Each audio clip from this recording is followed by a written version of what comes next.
In a world dominated by huge insects, where insect magic is toxic to human beings, one teenage girl must pay the ultimate price. The village of Hoshifuri sacrifices a 15-year-old girl every 200 years to keep the giant Koju from infecting the rest of the population. When she turned 15, Reiko learned she was to be the next sacrifice. But she had other plans.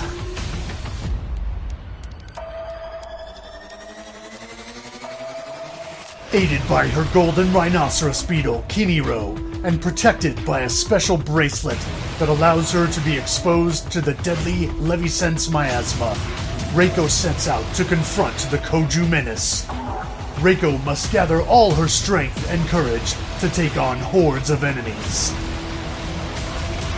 Will she fall in service to her village? Or will she stand triumphant as she takes on the Koju god?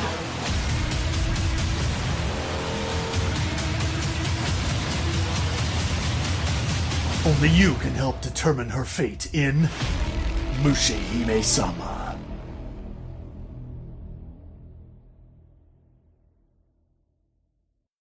Shoot the Core Cast.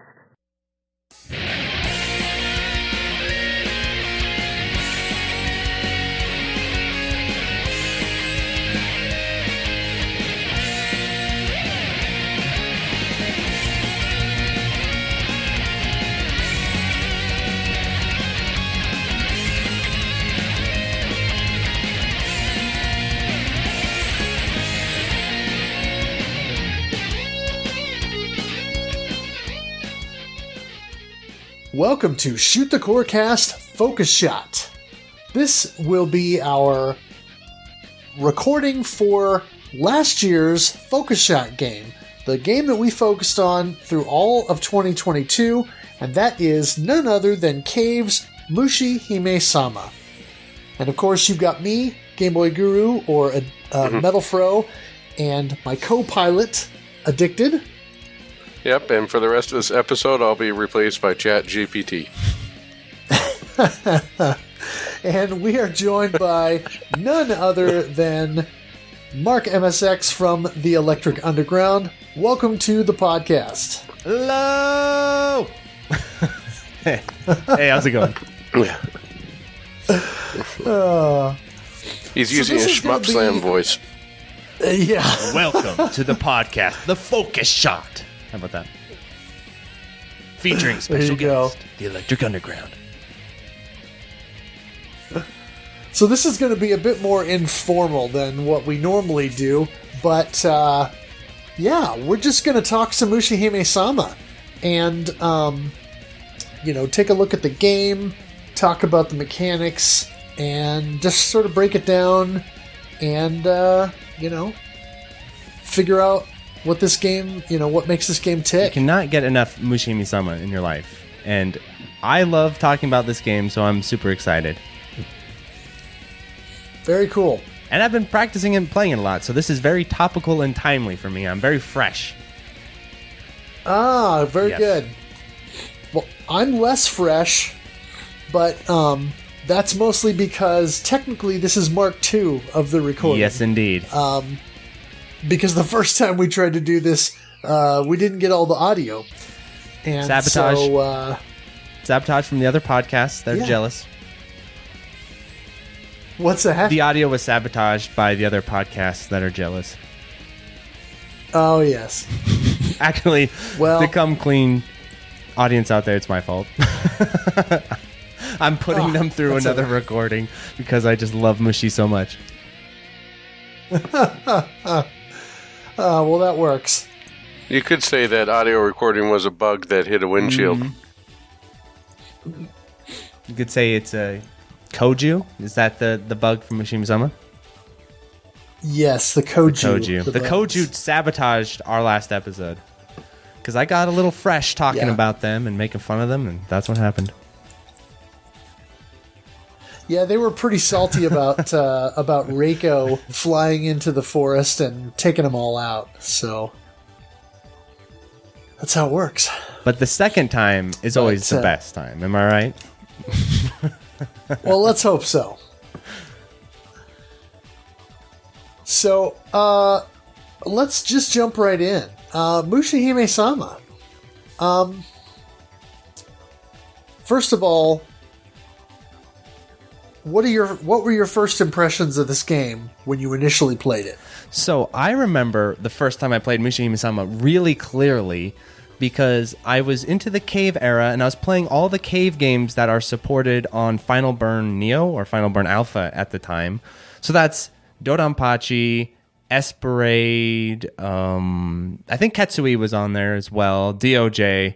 So all of those early CVK cave games. And I thought they were amazing and awesome.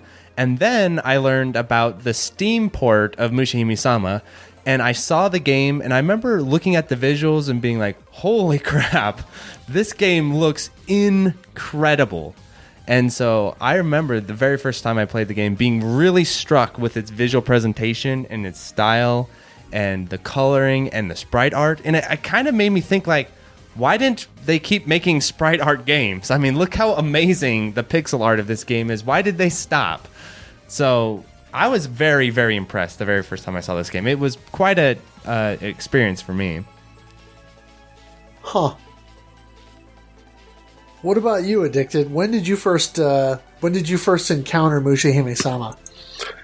I encountered it as probably a little bit after I went with Ketsui. I did not start with anything that was notoriety. I don't really have any grand story. I played a little bit of Dodonpachi when on the Saturn, and played some Ketsui when we first started here. But my majority of the stuff I had was not Danmaku or Cave, even Cave Kawaii. I was relatively new to this game, and I think I went with its sequel, Futari, and played a heck of a lot of that, and then got interested in trying this out. And it's really interesting to see the dynamic or the exchange between these two, because we have Futari is like a muscle car. It's very well polished. It's very sleek. It's very futuristic. And then we have Mushi, which is also a muscle car, but it's very raw and rough around the edges. It's something that feels very raw and rough, and that gives it its own unique shape and personality. It's flawed in some places, sure, but definitely one that I keep coming back to now that I've played it. I didn't have a chance to try it like many people did at the PS2 release, the one where it was hire 6 people to rotate your CRT and get everybody gets a hernia party, or in order to get it to see properly. Oh yeah. But I'm thankful that yeah, Mark's been there with the rotating. I'm thankful that the version that I tried was the HD version and didn't have to suffer through the PS2 port. Yeah, you know what's funny about the Mushihimesama PS2 rotation is it only rotates one direction. It only rotates, I can't remember, to the left or the right. I'm not good at that, but it only rotates the one direction that most shmup ports rotate. And I remember, so I got this giant 32-inch Sony Trinitron, and it was a huge pain, and then I got it on its side, and then I put all this stuff on top of it, all my recording equipment, computers, shelves, and then I plugged the PS2 in, I put in Dodonpachi, DOJ, and Mushihimesama, and the TV is rotated the wrong direction, so the game is upside down. I'm like, oh, shit. And then I go through the options like, come on, please, Mushi, no. It won't turn the other way. So then I had to undo everything. It literally took me a day. Speaking of rotations, it took me a day to rotate the stupid TV to fit with the rotation of the PS2 port. So that's the real reason why I hate it. No, I'm just kidding. But yeah. Yeah, I think most stuff during the PS1 and PS2 era, when you had to rotate for a game like that, most of it was 90 degrees counterclockwise. Yeah, that so was a mistake. you probably rotated too. clockwise. All the games were like, bro, we don't rotate this way. You got to flip the TV. I thought you were going to tell me that's how you learned how to play games like Spider-Man. Yes. So what I did was, obviously, I got a rope, and then I hung my feet on the rope and just played upside down. You know, I did try...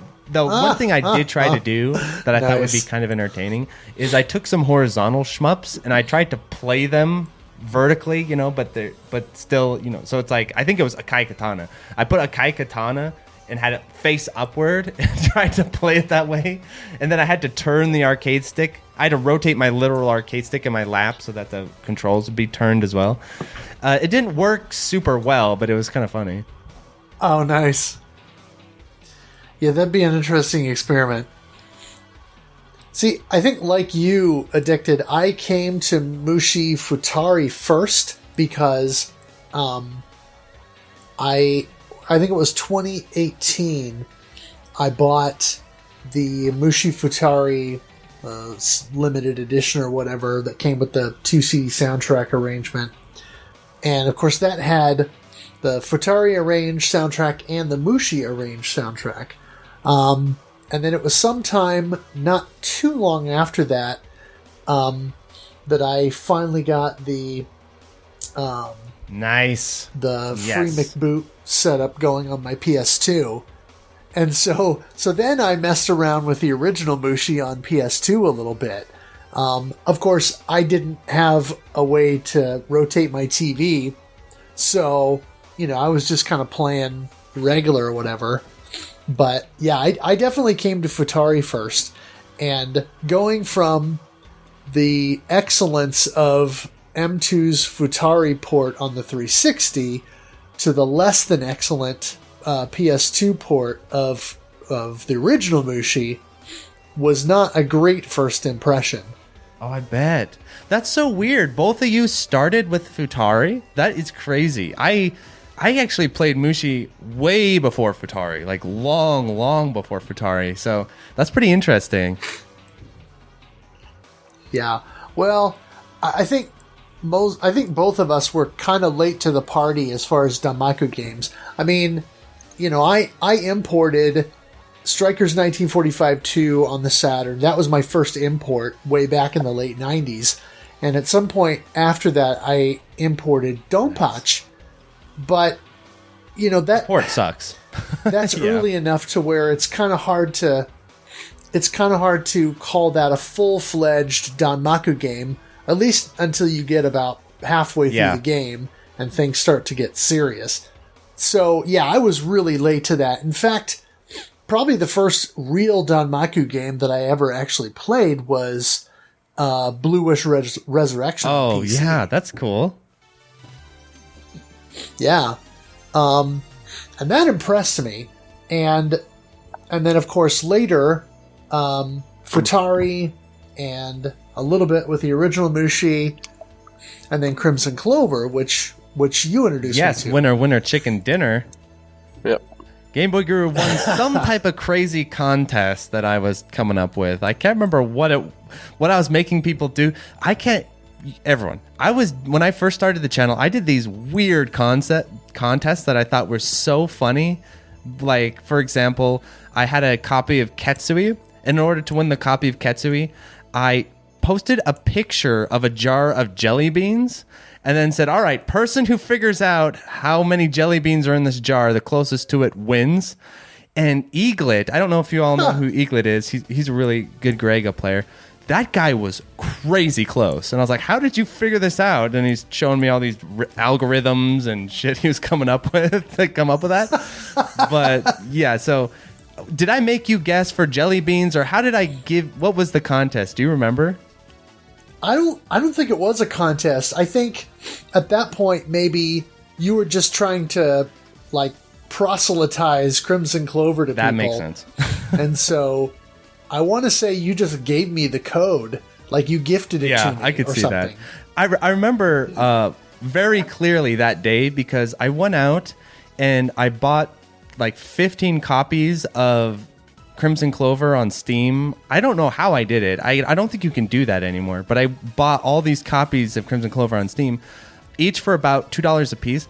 And then I went to Albertsons and bought 30 pieces of chicken And I remember thinking, okay, I just bought 30 pieces of chicken and I bought around 20 or 30 copies of Crimson Clover, and the chicken was way more expensive than the game. I thought that was pretty funny. So, yes, I probably was literally at one point just sending it to people, like, please take. Please I have to say, I think you are responsible for at least 40% of all of the sales of that game, maybe more. I wouldn't be surprised. I was really going hard on the Crimson Clover when I first started the channel. And when you said that you started to do all these weird contests, these really hard contests, I almost was ready to call you Jigsaw. Oh yeah, and if you lose, the consequences are dire. Your finger is cut off. You can no longer shmup. Yeah. Yeah, I want to say you probably gifted me that copy of Crimson Clover not too long after I was on your podcast early on. Yes, and for people who don't know, GameBoy Guru is one of the OG guests of my channel and podcast. Either the third or fourth. I think the fourth. It was episode 5. Yes, but the first episode was just me. So you were the fourth guest. Oh, right. Because I had JB... His name's confusing, but he disappeared anyway. So he disappeared, and then I had... Who was number 2? Oh my god, I should remember I know number 3 was Shmup Master, and you were number 4. Oh, yes. Oh, number 2 was JB. Yeah, and JB disappeared, never to be heard from. I think that person you're forgetting is the cleaning lady who interrupted you, and then you offered her a copy of Crimson Clover. Oh, she was much, much later. Much later. She was in the Jamers episode. I remember that super well. So, Mushihimesama, I really want to talk about... So, let's talk about, for example, people who've played other bullet hells, who've played Futari. What would you say is the most defining feature of Mushihimesama that really stands out to you? Like, when you were coming from Futari and then you played Mushi, you're like, what is going on here with this game? You know, the thing that I didn't pick up on initially, but something that stood out to me definitely when I started to play it a bit more seriously is the fact that in the original Mushi, you've got the 3 different shot types. Whereas in Futari, they sort of do a hybrid thing where if I remember correctly, your standard shot is kind of like the wide shot, and your focus shot is more like the S shot. Yeah, in the original, right. and stuff like that. Yeah, they merged. Okay, they merged the shot types together. Then.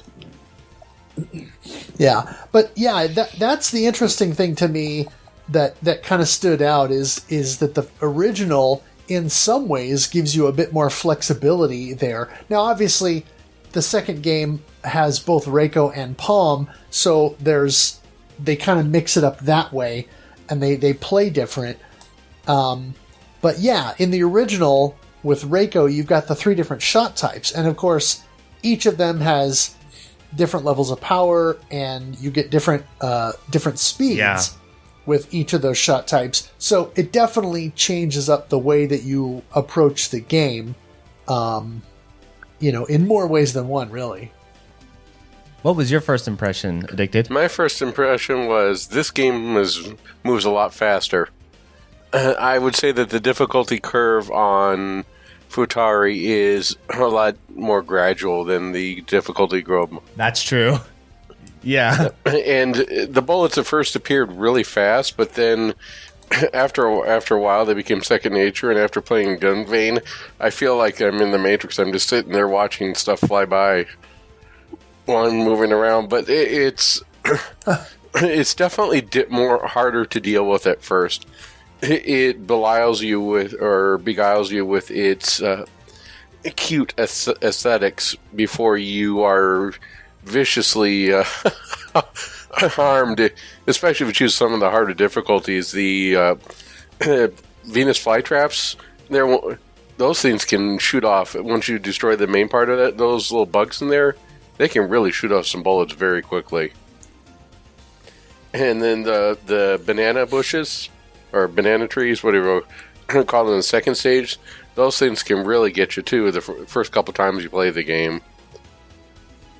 Yeah, they can shoot pretty low on screen. Oh yeah, too. the nano bushes. Yep.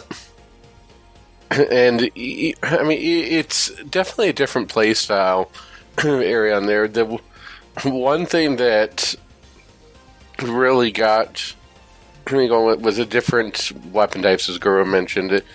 I was trying all these different weapon types. I was like, wait a second, I'm playing for survival, not for score. So I went with the blue weapon, who I can't remember which letter that was, but S. I feel like we're on Sesame Street here. S. The letter S. So S stands for speed. S is for shmup. So that worked out really well for survival.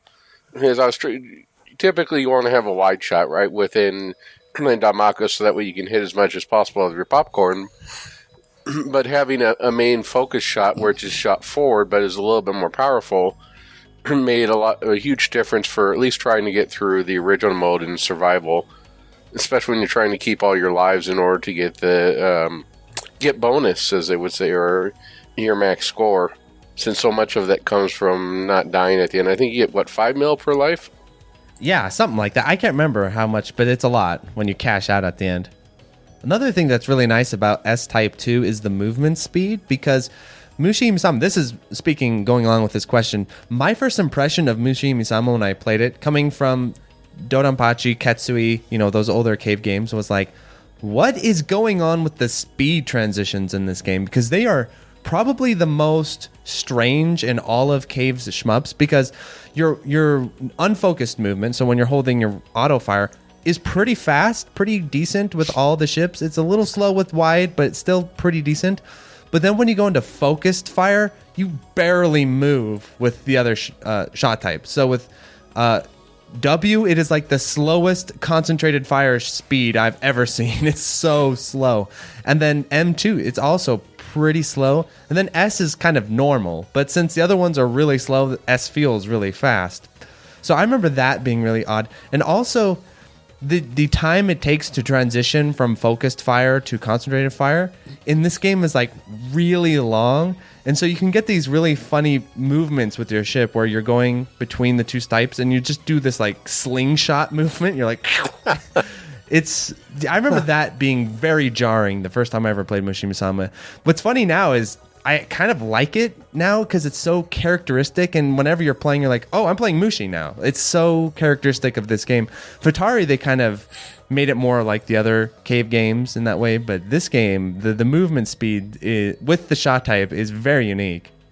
Yeah, and now that you mentioned that, I was thinking that it definitely it's definitely different from Ketsui, right? The game that came before this, where it was all militaristic and Yojo Bros, and this marked a very important turning point for Cave with the start of the fantasy element of the Kawaii, that they look to be inspired a lot from Nausicaa Valley of the Wind was a huge inspiration, and then Dragon Spirit was another one. It's definitely interesting outlook to it. I mean, if you think if someone came up to you and said, all right, here's what we're going to do. We're going to do bugs. And you're sitting there playing Gradius 2 or Gradius 3, you probably think they were pretty crazy. So, I mean, it turned into this turning point for militaristic shooters into fantasy-type shooter. How much... Was there anything else that came before this that was really fantasy? Maybe Espgaluda had kind of a fantasy cyberpunk, not steampunk, kind of a fantasy steampunk sort of vibe to it. But what's really funny is, now that you mention that, I never really sat and thought about it, but I feel like if you took the concept of Mushihimesama, okay, we're going to make a shmup with bugs, and you brought it to like a Western studio, I feel like the direction they would go with it is kind of like creepy, scary, like Aliens or something like that, like more visceral and gross. But what they were like cute bugs. Let's do so. It's not only that they're bugs, but they're like adorable, cute little bugs. It is such a unique take on the as an art style, and it's so characteristic. Whenever you see a shmup with any kind of bug that's cute in it, you're like, oh, that's Mushi inspired instantly. It stands out so much. And in fact, my children, their favorite shmup by far is Mushihimesama because they love the bugs and they love the purple bullets and they love the little forests and the music. I mean, my son will sit and watch Jamers videos playing Mushihimesama because he loves the bugs and the forest and the bullets. So and no other shmups does he feel that way about. So something about its art style really, I think, is really unique, and I could see it really catching on with a lot of people. Now that you mentioned that, going from east to west, east to west. I wonder, could you imagine people crowding around in the marquee at the top says Bug Princess? I wonder how all that could have gone. Yeah, that's an awful title. Or if they were to translate, I mean, would they have given it the Kirby effect? Would the bugs just have angry frowns? Bugs can't be happy and go lucky anymore. We have to make this into a manly game. Bugs must have frowns. There must be edgy bugs. Edgy bugs. Oh, they're like they did that with Advanced Wars when they brought Advanced Wars from Japan. Well, they're trying to make it more Western, and it went from like this cute little, kind of like a cute little strategy game. And then they did Days of Ruin. Everyone's all like emo and everything. So they'd be emo bugs. Emo bugs. They'd have like little swoopy hair and guitars. Wow. It's interesting that you say that, Mark, because I think the only insect-based shooting game I can think of with a cute aesthetic prior to Mushihimesama was Insector X. And it was only the original arcade version that had this really cutesy kind of look to it. Because when that got ported later to the Mega Drive and the Genesis, they kind of retooled it, and it was more serious and had a much more sort of sci-fi kind of aesthetic to it. But version. I think you're right that as far as the the bug or insect kind of look would have been a bit more maybe gross or what have you, because if you think about it, you also have examples like Apidia on the Amiga that was a bit more like that, or even another Japanese developed game, which was Biohazard Battle on the Genesis. Yeah. That had a much more kind of I don't want to say gross, but a much more body horror, visceral, like you said, bugs. Kind of look to it. What would be a great Western developed game that would fit into STGs? Honey, I Shrunk the Kids. Yeah, those wouldn't be cute bugs. That's scary bugs. Rick Moranis fighting on the back of an ant. Let's make this going. Yeah, that's a good show. Yeah. Oh. But scary bugs. Go on what we're saying, yeah. No, I was just thinking either that or someone can finally finish up that never-ending story shmup. Huh.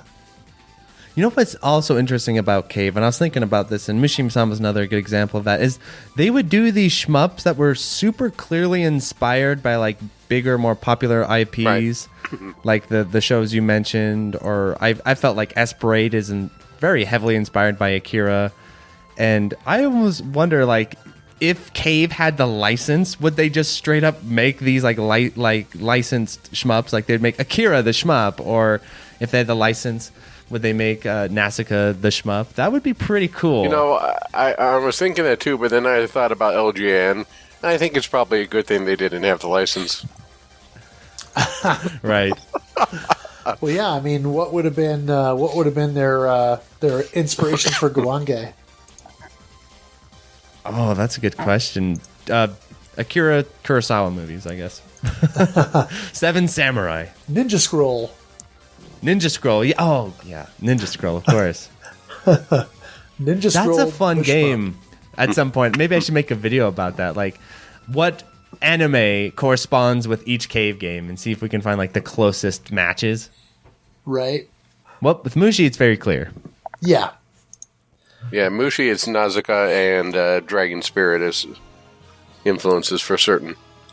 But, Mushi, to me, it feels like... I think you're right, though, Mark, when you kind of mentioned earlier that, it's such a good-looking game, and, why did they stop making pixel games and that?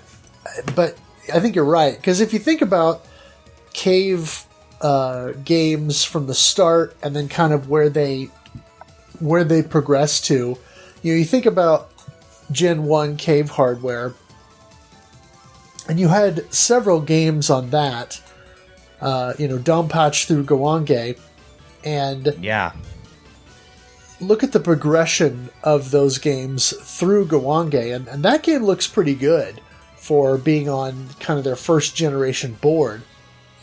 And then of course they did Pro Gear on the CPS2, and then they did Diojo and Ketsui and Espgaluda on the PGM. Yes. But as soon as you get to the SH3 board, you realize, which of course was the first game on that was Mushi in 2004, you realize what a jump that was. Because Espgaluda is a good looking game. It almost feels like going between, how like there's different console generations, you go from the Genesis to the Saturn. It almost feels like that. You're like, okay, those were all on like the old Super Nintendo. Now Mushi's on the Saturn or whatever it would be, the Xbox or whatever. Right. It feels like a jump in a console generation almost. Yeah, I mean, Espgaluda is a good-looking game on the PGM, and as much as I love Ketsui, I think Espgaluda is probably the best-looking of their games on PGM. But yeah, Mushi I think is a whole nother level. And it really shows immediately the power of the hardware. And of course, they were able to get a lot more out of it as they went along. But right out of the gate, they impressed with Mushi. And it's crazy to think that game came out in 2004, and they were still on some iteration of the SH3 board, even though the later stuff was SH3B, but Diojo came out all the way in 2012, so they ran with this hardware for quite a long time. Yeah, and that's a great point you brought up about the PGM, because this is a little bit of hardware trivia I learned a bit ago, which is that one thing that gives the PGM and like DOJ and all those PGM games, one of their distinctive looks is, I guess it has sort of like a more muted, darker color palette. Yep. And it's really funny going from like DOJ and Ketsui into Mushi, because this game's colors are so bright and vivid and saturated. It's like a totally different visual style, and it really pops out, and that probably lended to the feeling of like, whoa, this is crazy, because of how bright and beautiful the colors are and how well the color work in the game is. Like, this is a game I always kind of look at for like really good color work whenever I'm trying to come up with ideas for House of Bullets. I'm like, well, what did Mushi do? I often do that. Like, oh, well, Mushi did this with the background and this with the color palettes. It's so well done visually. It's probably one of my favorite cave games visually, just point blank. And it is funny to think that objectively, like if you take Mushi from 2004 and you take SDOJ from 2012, I think Mushi can have a real argument against like which one actually looks better. Because it's not clear which one looks better, I wouldn't say. I have to give points to SDOJ, though, for just going absolute anime crazy. I mean, some of those... It definitely does.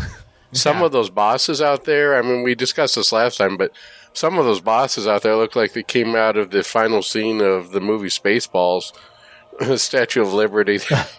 Just attacking people for their air supply. But, it's balanced a little bit better than going full animator. Yeah, I would say that Mushihimesama has more, like, for example, between Mushihimesama and Futari, I would say when you look at them art-wise, like the visuals, the arts, the presentation. Like Mushihimesama, the original one, I think has a much more cohesive design. You look at Futari, like, okay, now it's dinosaurs, and then it's feudal Japan and wolf spiders, and now we're in the middle of the sky, and then there's like a lady who's the final boss. Oh, what is she? Like, it's so it's cool, but it feels a lot more kind of anime and that cartoon and that sort of thing, whereas Mushi feels a little bit more, I don't know, grounded, I guess, a little bit more like this makes sense. Like everything's a bug, you're fighting bugs. This makes sense. The final boss is a giant beetle and you're riding on a beetle. I really like, I think it's a little bit better personally. Yeah, it definitely has, as you said, a much more cohesive look and feel to it. Stylistically, it makes a lot more sense than Futari. And I think it's better for it because when you're playing through the game and you're going from stage to stage, even though each stage has its own aesthetic and its own look and stuff, it all still makes sense within the context of that world and the sort of narrative that the game is telling about this whole situation with Reiko going into the forest to confront the insects to try and save the humans of her village and all of that stuff. It definitely makes a lot more sense and is much more visually, what's the word I'm looking for? Cohesive. Yeah, I mean, you said cohesive, but yeah, it makes much more sense in context when you put it all together than... narrative dissonance. Yeah. I promised I'd find the way to say that in a video. There you go. And not really. That's not actually what it means, but it's just funny to say that. Yeah, but I get what you're saying. I mean, it definitely... If you contextualize it all, it makes a lot more sense, and it's much more together than Futari. Futari feels a lot more like, okay, we did the bug thing, now let's just go crazy. Squid. Yeah, you just like all the when they're sitting down planning out. I like Futari. I'm saying, but it feels like when they're sitting down and planning Futari, it's like, okay, that's exactly it. They're like, okay, we did bugs, guys. What do we got? Jellyfish. All right. Dinosaurs. That sounds cool. Wolf spider. Spiders. Okay, did we do arachnids? Okay, arachnid, wolf spider, giant lady on a house, giant lady on a house. Like, they're just, it's like, what? They're just throwing in all these different ideas in there.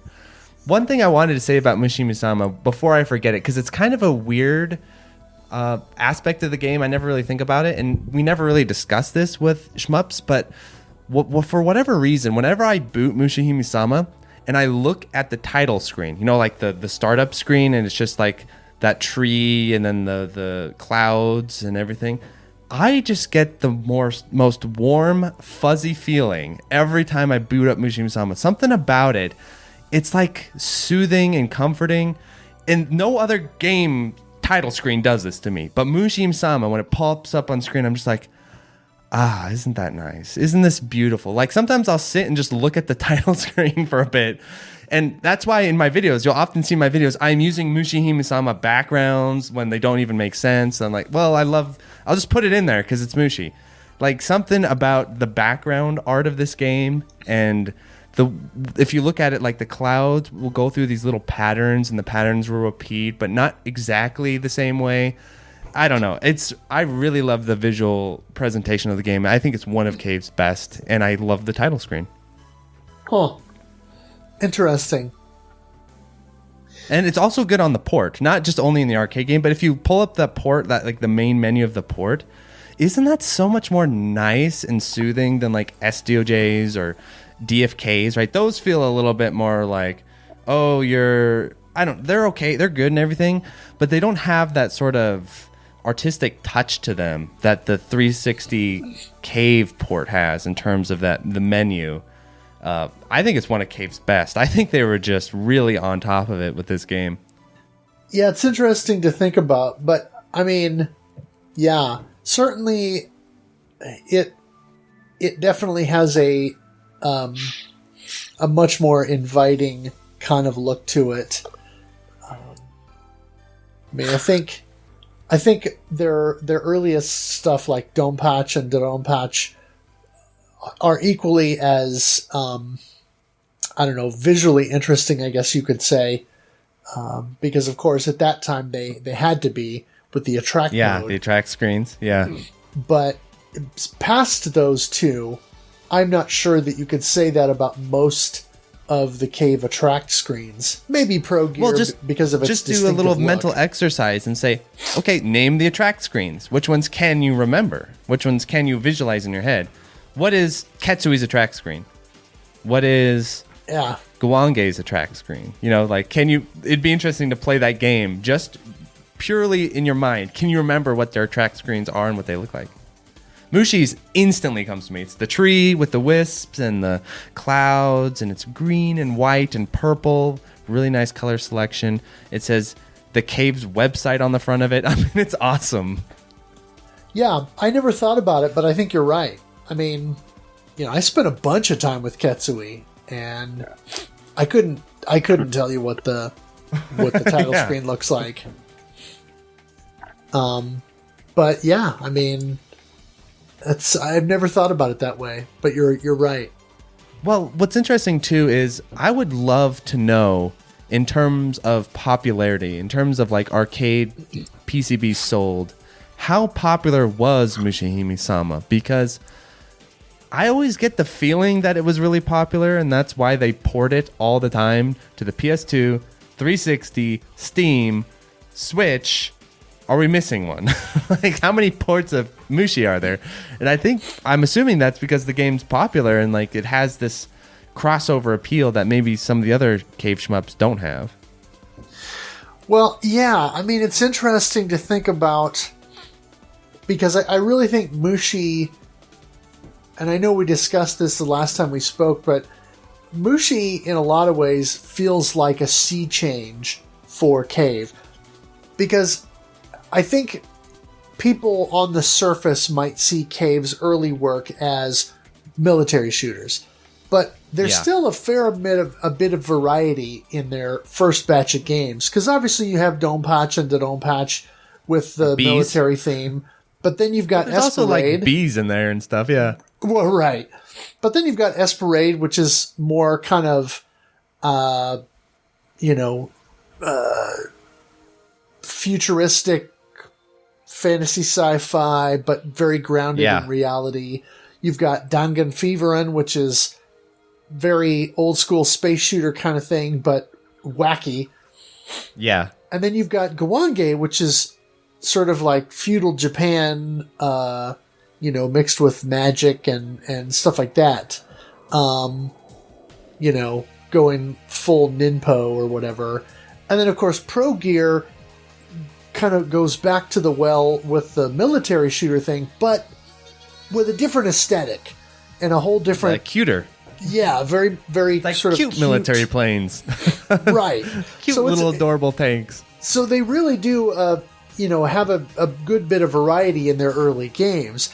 And then, of course, they went back to the well again with DOJ and with Ketsui, but then starting with Espgaluda, you started to see a change in their approach. Espgaluda, is like fantasy but steampunk, and so it was a little bit of a mix. But Mushi is a really stark change for their design aesthetic, because everything after Mushi has a much more anime style and much brighter color palettes. Much more emphasis on a cute aesthetic, because you go from Mushi to Ibarra, Espgaluda 2, Pink Sweets, Futari, of course, Muchi Muchi Pork, Death Smiles, and then even Daifukatsu and SDOJ take on much more of that sort of anime kind of look and feel. Yeah. Absolutely. You're fighting giant girl robots now rather than, crazy, monstrous enemy military planes. They're like literally giant girl robots. Right. And aside from the colorful but understated, perhaps, look of Dodonpachi and Dodonpachi, or the slightly muted palette that was in DOJ. The later games are so bright and so bold and very distinctive in that sense. So yeah, Mushi was definitely signaled a major change in the overall art style and direction that Cave would take going forward. Yeah, and another good shift that you can observe from Mushihimesama onward is the way they do the bullets in the game. So I always think of it like, yeah, Mushi's that dividing point where Mushi brings in, I don't know how to describe it, like the Mushi bullet patterns. So, for example, one of them is that they'll get like really oversized bullets, but their hitboxes really aren't all that big. So you're starting to slide through enemy patterns, and you could always do that in the other Cave games, but Mushi feels like the first one, it's like the devs like, yeah, no, actually just go ahead and do that. Like it's like so clear that the devs like, no, you can actually just slide through this pattern. Here you go. There's tons of patterns like that in the boss fights. And then also, I feel like Cave really fell in love with bullet cancels beginning with Mushihimesama. You can do bullet cancels in other Cave games, but it's like in Mushi, just notice like you are canceling bullets almost every 5 seconds in the game. And after that point, all the other games have lots of bullet cancels. It becomes like a real staple of Cave's level design and game design. And I think Mushi's like that turning point where they discovered bullet cancels are awesome, guys. Let's just do them a lot. Yeah, and that's interesting because Espagaluda had some of that, but it was part and parcel with the Kakusei mechanic. Yeah. Whereas with Mushi, it's just baked right in to certain situations, such as the I can't remember what they're called, but those large enemies on the first stage that shoot out the big waves at you. They're like centipede things. Yeah, or the long bugs in stage 4 that kind of like the water centipede things. Or yes, the dragonflies, or no, they're not dragonflies, whatever they are. But that's great you bring that up, because that pattern is like one of the most referenced sections in all of shmups. Like it's in everything. Like there's so many shmups you play these days that have, like a Crimson Clover has it. There's so many games that have the dragonfly or water centipede section from Mushi in it. Like that's such an iconic section in shmups. It's in Danmaku Unlimited 3. It's a lot of shmups have it now. It's like, oh, that's the Mushi stage 4 end section. Well, even Cave referenced themselves when they did it again in Futari. Oh yeah, on the back of the bugs. That's such a fun section too. Yep. The grasshoppers and stuff. And so yeah, it's interesting that the bullet cancels became more of a focus, but not tied to a mechanic. It was just something that was part of the stage, and it really goes to show the cleverness of their level design, because the way that they did that was they designed it so that these enemies were very specifically placed in these locations so that you could have this screen full of bullets, and then if you were in the right spot and you destroyed the enemy and you canceled all these bullets, it's such a satisfying feeling. And I think they understood that during that design phase, so that they could kind of play on that, so that once you realize you can do that, then that just becomes one more hook that draws you into the game. Yeah. And what's really clever about the way they do the bullet canceling enemies in Mushihimesama is that the way they're like the centipedes in stage 1, or whatever they are, centipede, whatever it is in stage 1, is a great example of that, because these enemy types, they usually don't target you super directly, at least not all of them. Instead, what they do is they just sort of passively spew bullets on the screen. And so what the game's basically saying is, you want lot of bullets to cancel, here's the guy you can cancel. You can either let him live so that when you get the cancel, it's really, really big. Or you can kill him immediately, but your cancel is going to be smaller. So it has that fun push and pull between scoring, let him live, but it's more dangerous, versus survival. Okay, kill him quick, but now you don't have as much of a cancel. And man, Cave used that a lot in the rest of their games going forward. Like, that was a real staple of their level design. Yeah. One thing I forgot to double check on this, but was Mushihimesama the first Cave game with a visible hitbox? That's a great question. I think so. Because it's not in Escaluda. It's not in Esperade. I didn't think it was in Ketsui. Escaluda. No, it wasn't. Okay. So, yeah, then Mushi is probably the first Cave game with a visible, obvious hitbox. And I'm wondering, were they the first to do it, or I know was for it sure it some wasn't kind of an Dojin Esperade, game? because that hitbox is insane. And so if they showed that on Because screen, people would I know, protest and be like, what are you doing, Cave? Right now, we're playing Toho 8, and Toho 8 has a visible hitbox, and if memory serves, it was the first one to do so in the Toho series. And so I'm wondering if we're in a chicken and egg kind of situation here. Like, who was first to do it? Was it Cave? Was it Toho? You know, where did that happen? I'm just double checking Escaluda to see if there's a hitbox in there. No, there isn't. So yes, Mushihimesama was the first one with a visible hitbox. Escaluda did not have one. Yeah, that's what I was thinking. But like I was saying, you know, you've got Mushi in November of 2004 that did the visible hitbox. You have Toho 8 that came out 2004 and did a visible hitbox. What I don't know is whether that was from the start or if that was patched in later. So was it Cave that did it first, or was it Zune that did it first? Oh my god. That's an interesting question. I feel like there's a way to answer that, right? As far as, do we know which one came out to the day? Like, which one came out very first to the day?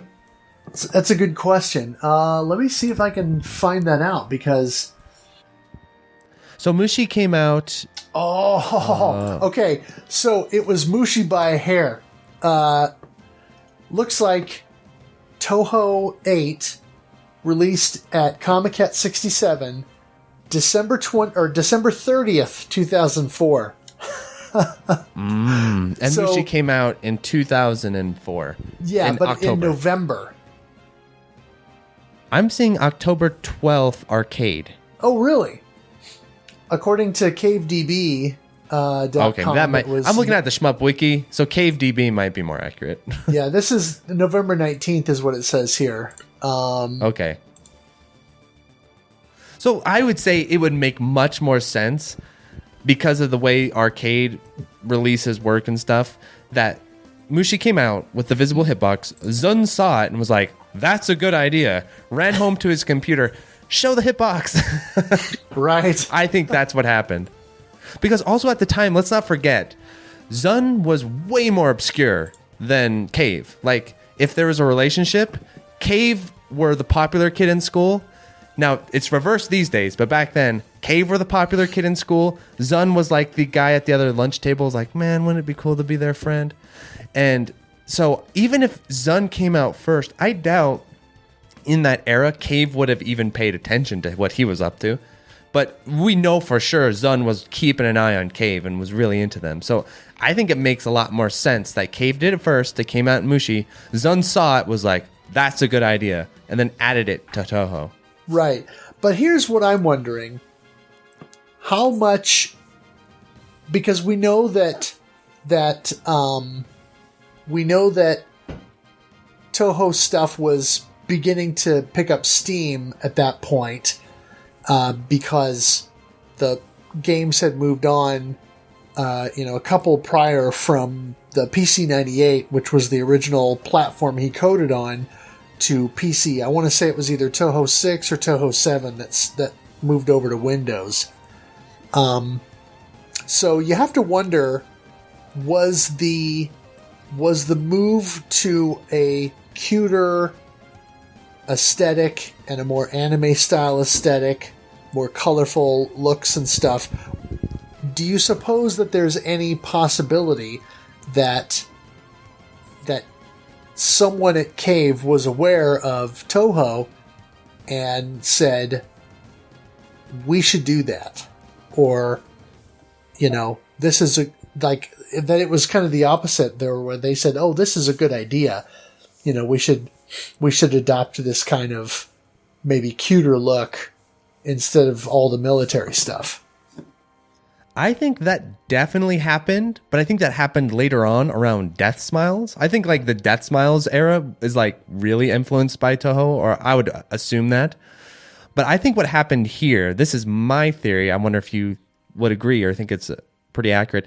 I think what is more likely happening is that they're all in the same pool of culture and styles and trends. And there was something outside of the shmup genre, a bigger trend in Japanese culture that was just washing over all the shmups at the same time.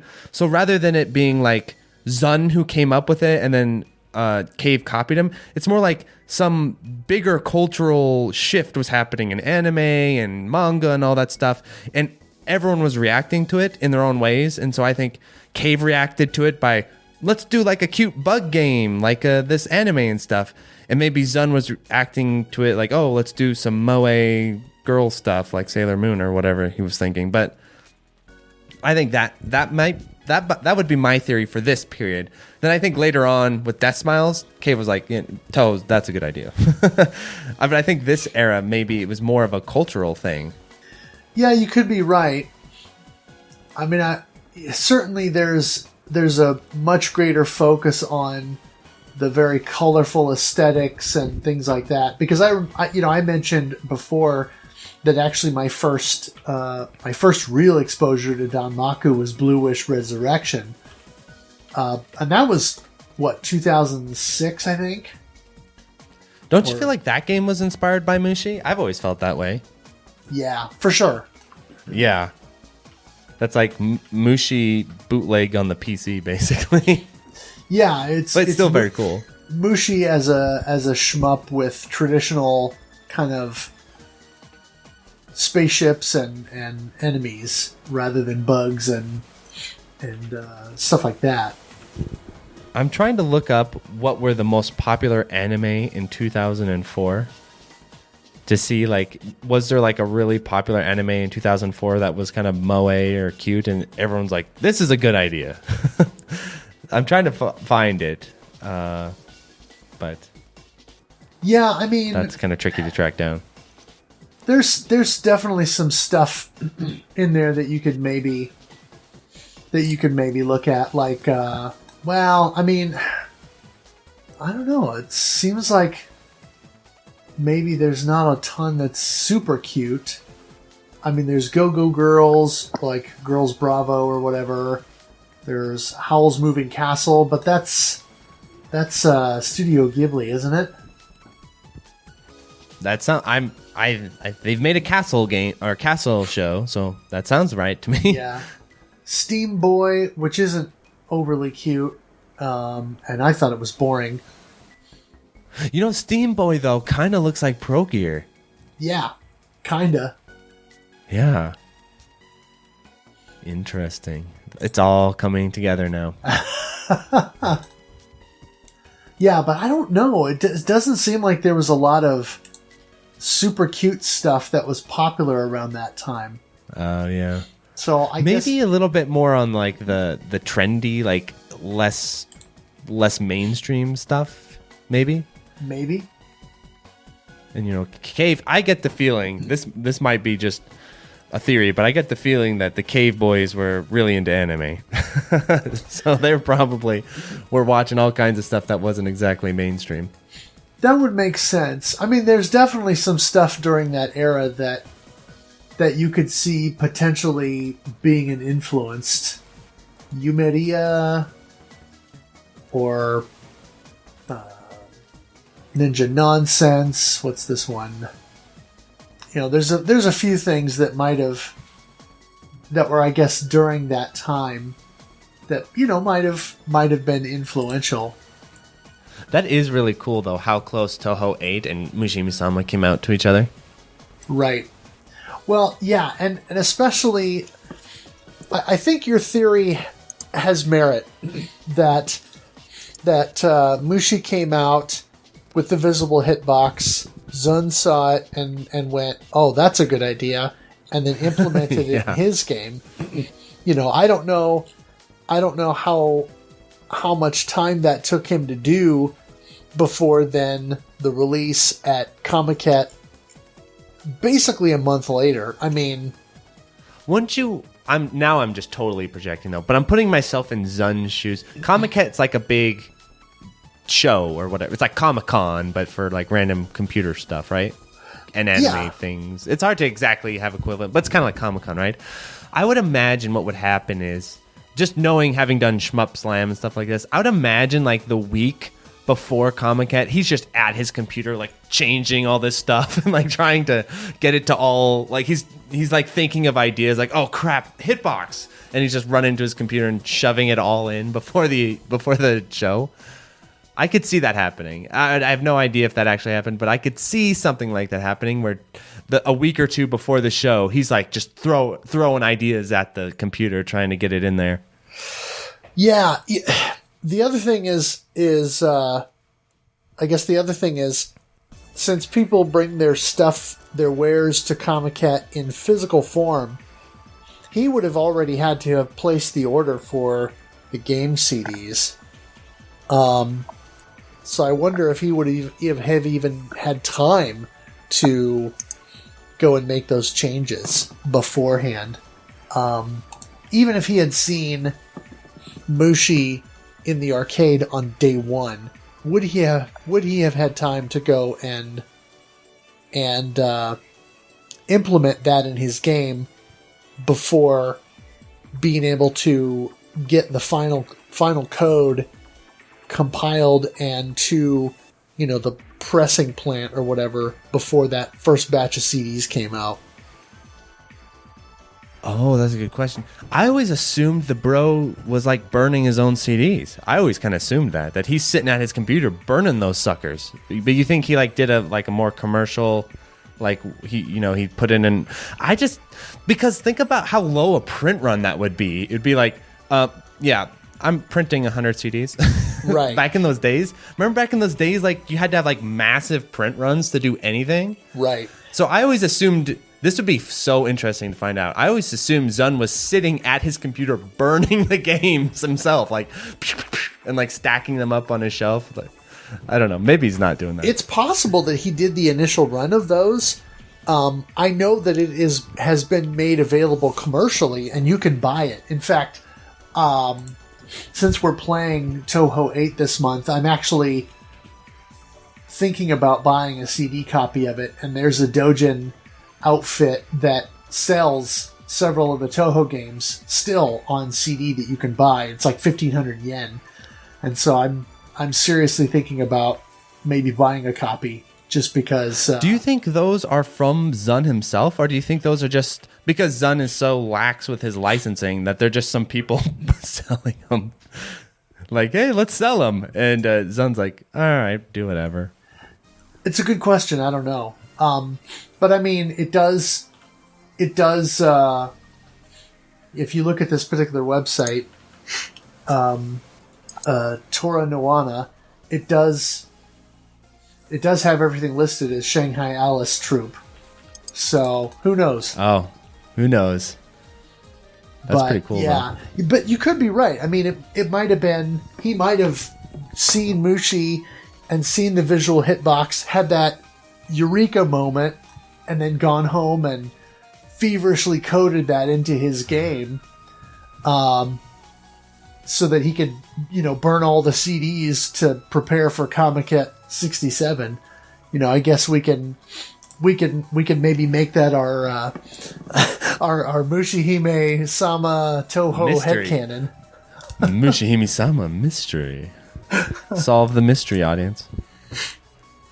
But it would be, I guess it would be interesting either way, whether Zun saw it and went, oh, that's a good idea, and then went and did it, or is it just a coincidence that in a natural evolution of the genre, where two people who were developing these games since roughly the same time, because Dodonpachi came out in 95, and the first Toho game, even though it wasn't purely a shmup, came out in 96. And so I think the first Toho 2, I think also maybe came out in 96 or in early 97.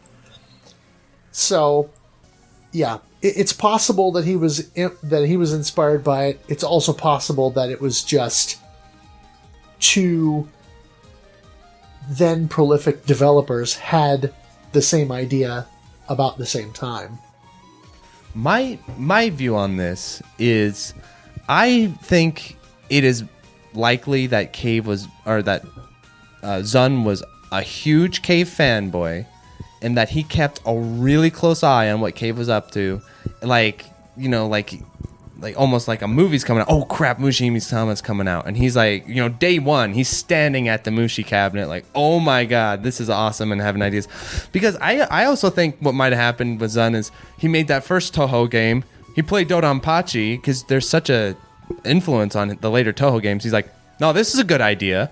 And it just feels like throughout the Toho games, you can see how much Cave was influencing him along the way. Even with like bullet patterns, like, oh, that's Hibachi. There's so much stuff from Cave that is lifted into those early Toho games.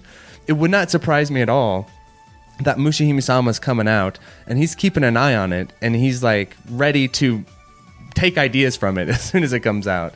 Maybe that's my own thought. I just don't see them as peers during this era. I don't see them as like Cave and then Zun, and they're two sort of separate peers from one another. I feel like Cave is influencing Zun extremely heavily, and he's absorbing it and he's watching it, kind of like the way Western anime fans watch Japanese anime. So like a Japanese anime comes out and it's super popular, and then all of a sudden like Western type of anime that's influenced it, like Castlevania or whatever, that's clearly taking a lot of inspiration from Japan. But it's not like the guys in Japan are looking at the Castlevania anime and are like, yeah, that's a good idea. Like, I think the influence is flowing one direction at this stage, is my point. Right. And I think that direction is from Cave to Zun. Yeah, I mean, I think that early on in the lifespan of these two entities, you're probably right. Now, a decade later, when Cave was slowing down, and Toho's popping off, then maybe you could say that at that point maybe they were more peers.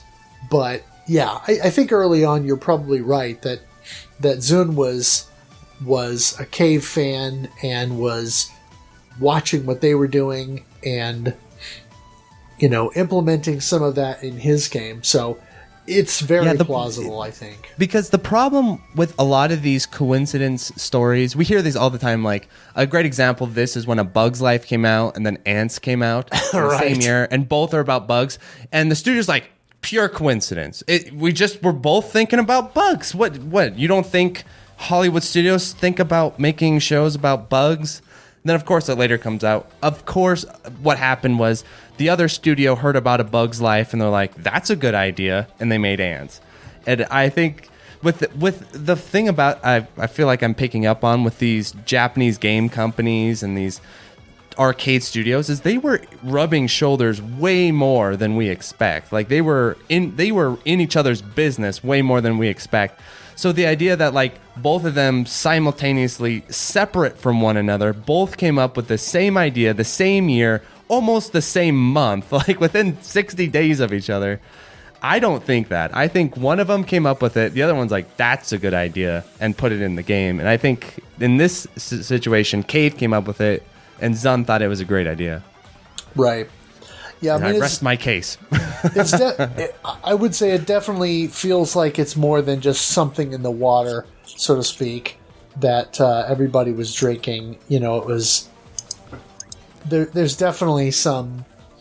I can give you a real example of that I'm fully willing to admit, which is I sit around and talk to Bog Hog all day about shmups, and we argue with each other and agree with each other on these different things. And he was showing me, before Gunvein came out, he was showing me some footage of Gunvein and stuff he was working on. And he had this one thing in Gunvein where he has the ship, and he has this sort of crosshair on the ship that blinks. So it's this big crosshair on the ship, and he put that in so that it's easier to visually track the crosshair. I saw that on my Discord window. I turned my computer, if only there's video of me. Okay, I'm turning, and I immediately turned to my other screen, immediately coded that into House of Bullets. Like 10 seconds later, I was like, that's a good idea. Bam! Now House of Bullets has a flashing crosshair. Yeah. Like, so it sounds kind of crazy, but it's really not that crazy that Zun would see that and go, and go home and put that in Toho. I could just absolutely picture him doing that. Well, with the size of Japan, you got to imagine that there's a huge amount of cross-pollination in this.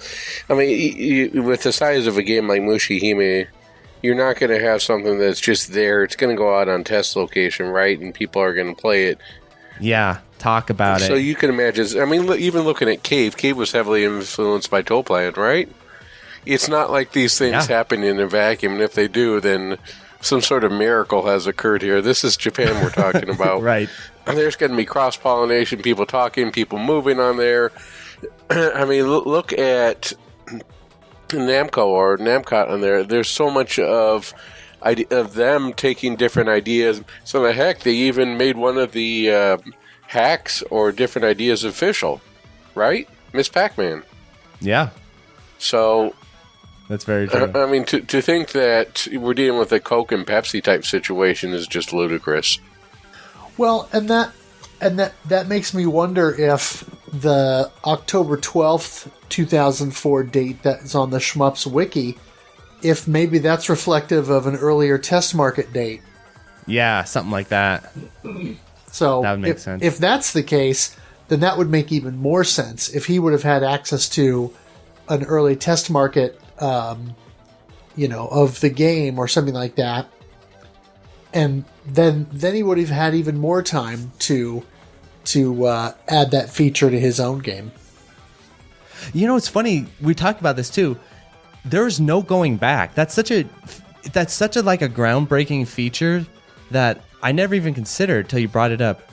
Because after that, there was no going back. None of the other Cave games that I can recall removed the visible hitbox after that point. They're all in it, right? Isn't it in every other Cave game after that, the visible hitbox? I think so. And I want to say nearly every Danmaku style game that I've seen that has come out since Mushihimesama has implemented something like that. Yeah. You know, I think Mark, for your next set of videos, you're going to need a bathrobe, a pipe, and probably one of those fancy backgrounds. We'll just call it Great Moments in Shmup History. Yes.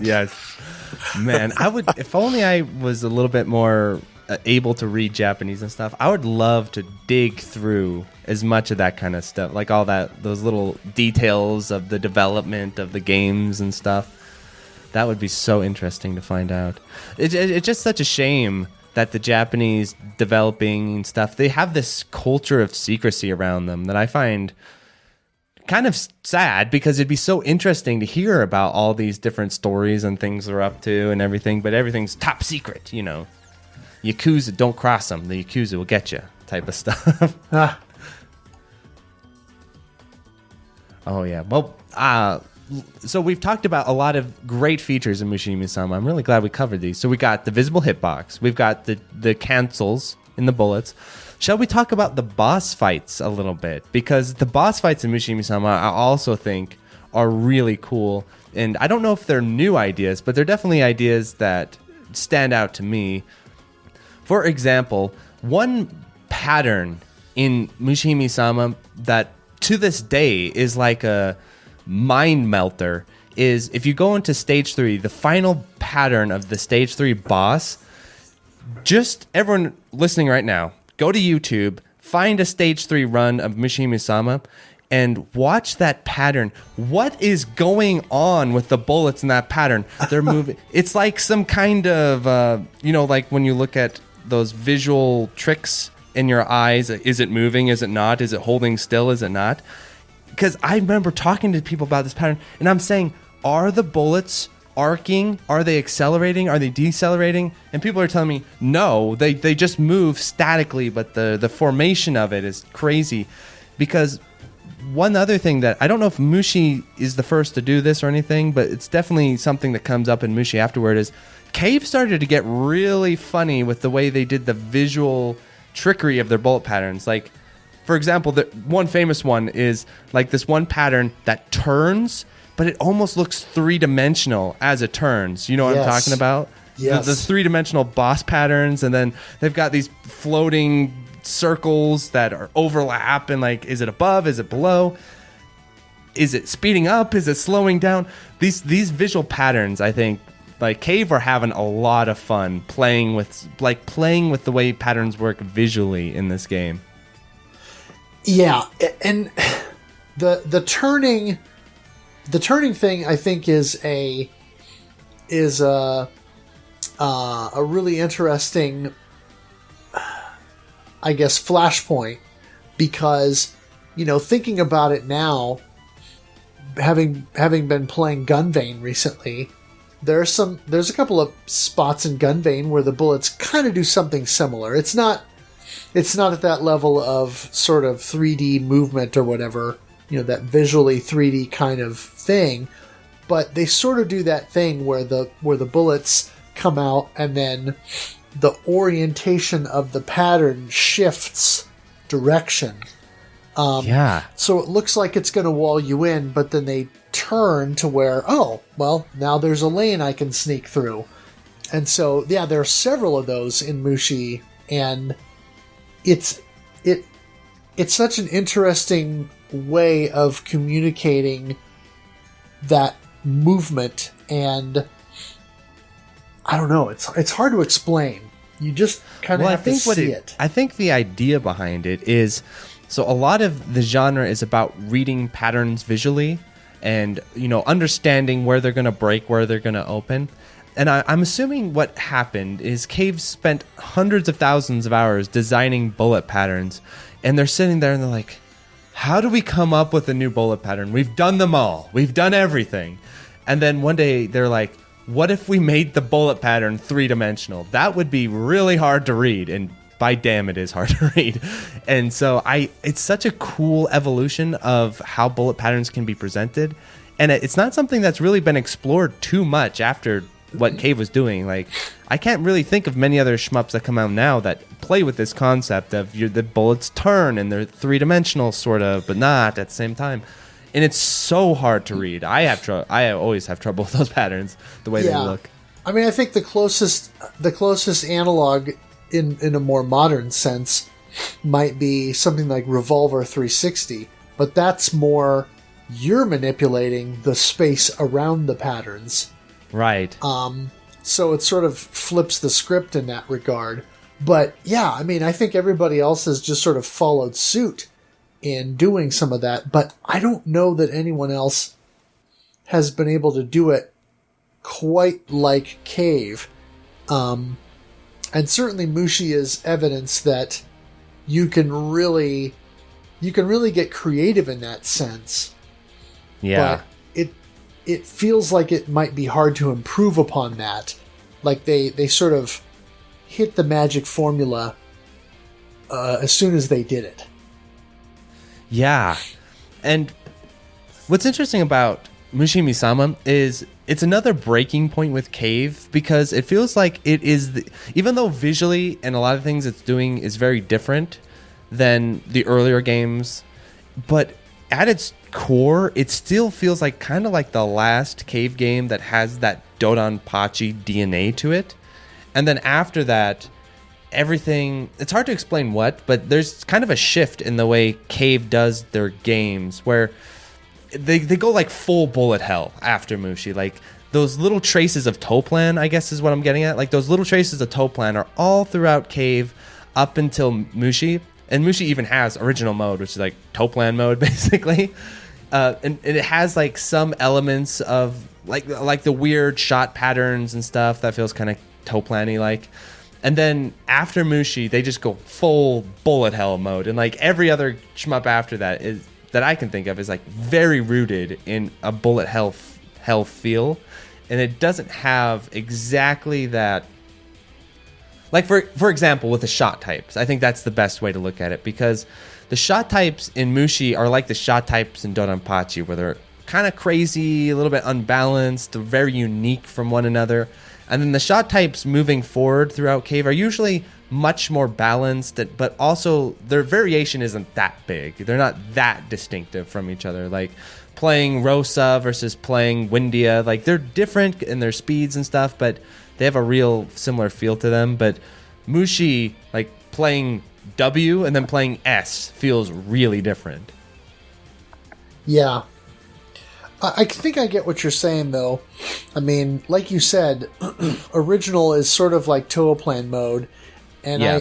I want to say that was part of their design philosophy when they did that, because it's got some faster bullets than you would see in some of their other games, and certainly than in most of their later games. You didn't get a lot of fast bullets after that. So... And then, of course, in the later iterations of Mushi, it became slower bullets because the patterns and everything became much more dense. Yeah. Remember, like, that's a great comparison. Think of the boss patterns of Mushi versus the boss patterns of Futari. They're actually, like, really different. Futari feels almost like more in common with Toho, whereas Mushi feels more in common with Dodonpachi. Like, they're thick, but there's also kind of like a pace to them, and they're less... Like, Futari's patterns are more like Toho patterns in that they're very directed. Like, you get walled in, and then you have to kind of follow along with the walls and kind of play by the patterns game. But, like, in Mushi, there's all kinds of crazy stuff you can do. Like, the boss 5 patterns, like half of the patterns you can just straight up misdirect if you really want to. Watch Kiwi do it. He'll like throw through pure movement, he'll throw half the pattern off the screen. Or like the boss 4 patterns, where if you place yourself in the corner, some parts of the pattern won't come out. Like there's much more of a sort of aimed, I don't know exactly, sort of dynamic feel to the Mushi patterns, whereas Futari feels very, this is what you're doing. This is the lane you're going in. You're going to follow our rules. You're going to be a good boy. Whereas Mushi feels much more like open-ended as to how these patterns are going to go, and you can always kind of come up with crazy strategies to get around them and stuff. So that's what I mean by that. Like, the Mushi feels like the last cave game like that. And then the rest of the cave games, you kind of play by the boss's rules most of the time. They tell you where you're going and you just do what you're supposed to do. Yeah. Yeah, and I think maybe there's an element that started to creep in the arrange mode and 1.5, particularly with the TLB, because of how insane that pattern is. I mean, there's kind of a way that you have to approach that. Well, the TLP pattern, that's a great point. Because, okay, so one of Aki's first patterns is absolutely crazy if you don't know how it works, because it's just this wall coming at you like a Futari pattern. But the difference is if you learn how to misdirect the pattern, you can literally just stand in place, just sit there in place a lot of the time. Like, watch Kiwi's runs. He'll just sit there, and it's all about just timing the movement. So you sit there, and the pattern goes by, and then you just move, like, barely, and then it'll redirect the entire pattern. And so when you're a new player, it's just this massive, insane wall that's impossible to get past. Then you watch Kiwi do it, and you're like, that doesn't look hard. Because it's so manipulatable. You can just sit there and it'll just move the pattern. There's so many Mushi, even the TLBs like that. Like, I don't know, it's crazy. It's hard to explain, but the patterns are very manipulatable. You can really make them misdirect and do all these weird things. Whereas maybe I'm not as good of a Futari player. Maybe this is a possibility in Futari, but it feels like in Futari that's not so much the case. It's more like just navigating your way through it like a maze. Whereas in Mushi, you can make the pattern do all kinds of weird stuff. And what's kind of sucky, but also kind of fun, is if you mess up, the pattern will just kill you. It's not like a question of can you dodge it. It's like if you misdirect the pattern wrong, it just hits you and you die. And that's it. Because it's just this wall. And then even the final attack with, like, you do this it reminds me of Hibachi a little bit, because you learn this sort of weird bomb meta to it where it's all about timing the bombs. Like, that's not bullet hell. Bullet hell, you don't time bombs. You don't do that in other bullet hells. But Mushi, you do it. You time the bombs so that they end and your invulnerability frames are in the right spot. And that's something you do in Dodonpachi as well. Like, on Hibachi, you time the bombs at certain times so you get the max amount of invulnerability without triggering too much of his bomb shield. And then you change his health bar at the right moment so he moves at the right time. Like, there's all these weird quirks to the boss fights, and Mushi has that, where I don't think that's quite the same thing in later cave games that I'm aware of. Right. And it seems like there are only a few examples like that in later games, like with with Crimson Clover, where you want to take out the bosses with a full lock-on to get the extra stars, or Gunvein, since we're talking about that as well, where if you use a bomb to clear the last of the health on a boss, then you get the extra stars and stuff. Yeah. There's also one on Gunvein Bog told me about. Here's a secret. On the final boss, not the TLB, but the final boss that becomes the TLB, if on the very first pattern you bomb the center of it, you blow off the side pieces and it won't have some extra attacks. But that's only like right in the beginning. You can't ever do it any other time. It's just right when the boss begins, you just bomb the center and it blows off the sides. Yeah, Bug will do stuff like that isn't typical of a lot of bullet hell. Like, I can't see Crimson Clover doing that. You bomb a certain part and it blows off the wings, but only during this one phase. Yeah. Huh. I'm going to have to try that. Yep. That's my tip for Gunvein for everyone, is coming into the final boss, bomb right when it starts, and you'll blow right in the center and you'll blow off its side wings, and it'll make the patterns of the first phase easier to dodge. Oh, neat. So, any other things about Mushihimesama that we're missing that seem really obvious? Well, of course, we could always, of course, talk about the porting history of the game, because that's very rich and complicated. And I'm sure a lot of people are curious about, okay, how do we actually play the game? We've talked about it, but how do you play it? Right. And the answer is you save up $3,000, and then you go onto eBay, or you need to find a hitman in Japan, and then you buy the PCB. That's how you play Mushi. We all have the PCB, right? Right. On this call? Yeah, we all are proud owners of the Mushihimesama PCB. No, I mean, it's interesting looking at the porting history, because this is one of those things where it feels like the game, if the game hadn't been relatively successful, it could have been locked to arcade and PS2. Like some other shmup we could mention. Any guess what that shmup is? Ibarra? Ibarra, yeah. Yeah. Poor Ibarra. A little spoiler, I'm doing this. My next video is going to be about like tracking cave financials and cave sales and stuff. And just looking at, I can't know the exact numbers, but looking at the year Ibarra came out and Cave's sales overall, I don't think that game sold very well. Rip Ibarra. Yeah. Yeah, and the PS2 version of Mushi, I think we kind of mentioned this before, but it's not fantastic. And what is curious to me is that, of course, this was sort of not the first example, but an early example of taking an arcade game and then adding an arrangement to it. You know, we kind of got this with the earlier Ray games. You know, there was an arrange mode for Ray Storm and Ray Crisis and stuff like that on the home versions for PS1. But you know, it was kind of early in that space where you started to see the arcade game ported to the home, but then given a little bit more content to sort of, I don't know, make it maybe more full-featured as a release.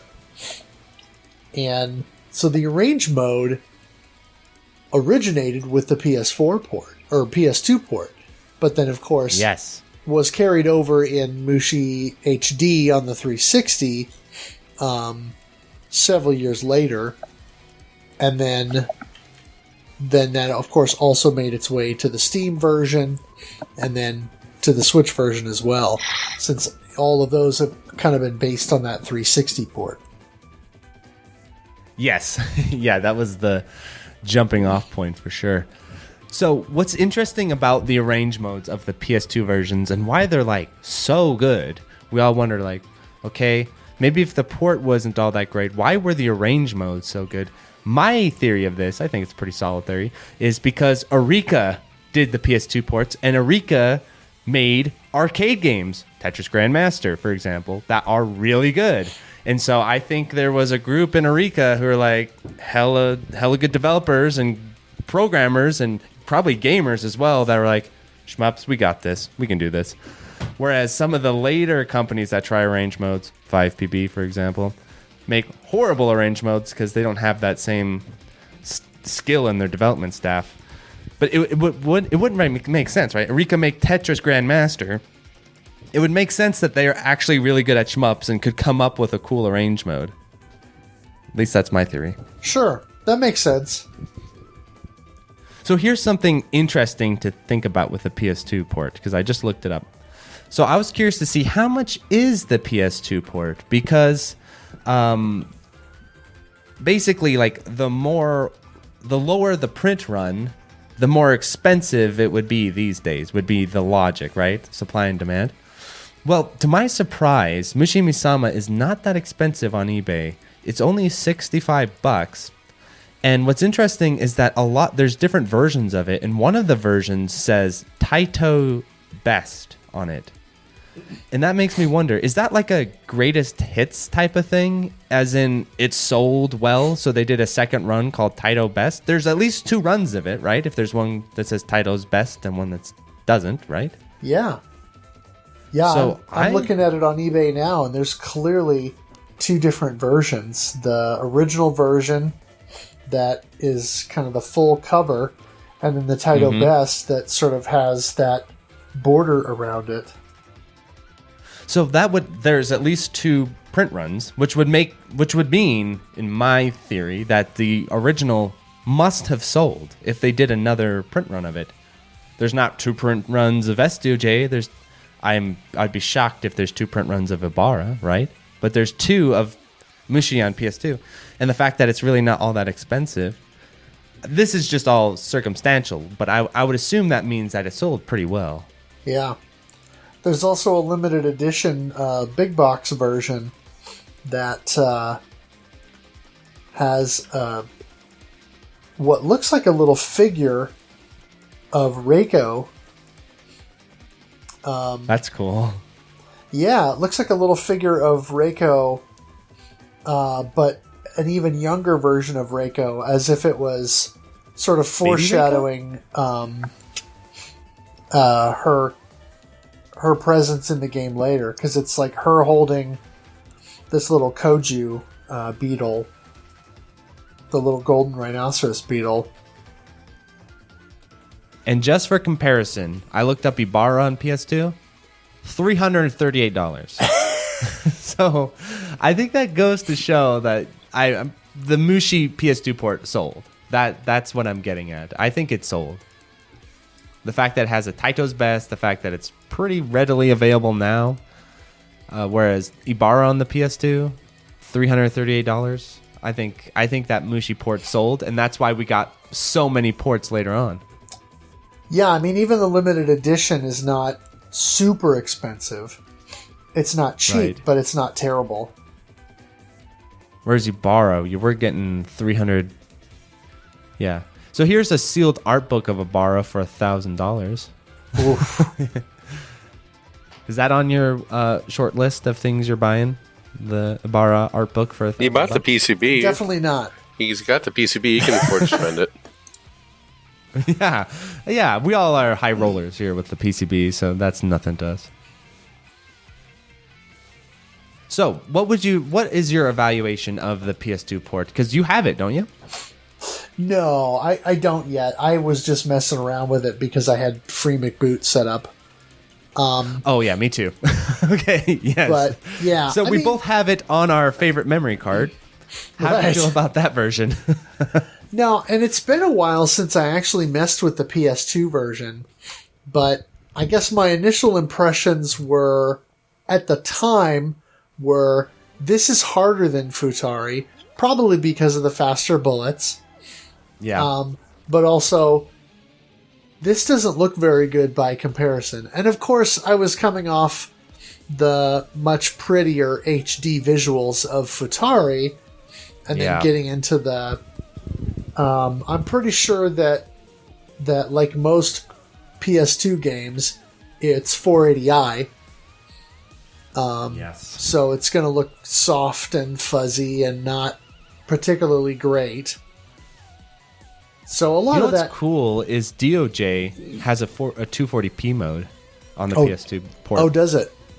Yeah. It's really cool. In the options menu, you can turn it on and it'll go 240p. Oh, nice. I don't know if Mushi does or not, though. Yeah, that's a good question. I'd have to look. I actually have the DOJ PS2 port, so... Me too! That'll be something I'd have to try at some point, but yeah. I mean, obviously, now that M2 is doing a DOJ port, that's going to be the definitive way to play it. No doubt, because the PS2 port, as good as it is, doesn't have Black Label, which is pretty important. So Right. It's a good port, but it doesn't have Black Label, which is a big problem. Yeah. Yeah, Arrange is interesting because it's the only mode where you always fight the TLB at the end, even if you just credit feed. Yeah. So it is kind of neat that it gives you the opportunity to see and fight the TLB, even if you are completely unequipped, like I am, to fight a boss like that. It's still cool that it offers you the opportunity to see that boss, which I think in the arcade original you have to play on Ultra to see it. Yes. And Wild. Aren't there conditions you have to meet? Is it a no miss or... I would assume that you can't continue, but I don't know beyond that. Okay. But I don't know. For sure. Because I've never played Ultra. Beyond stage 2. Oh. I've made it to stage 2, but that's about it. Yeah. It's pretty difficult. But yeah, Arrange is interesting. The soundtrack in Arrange is definitely a bit more of a mellow vibe than the original version. I love that Arrange soundtrack. Especially stage 5 when they get the flutes going.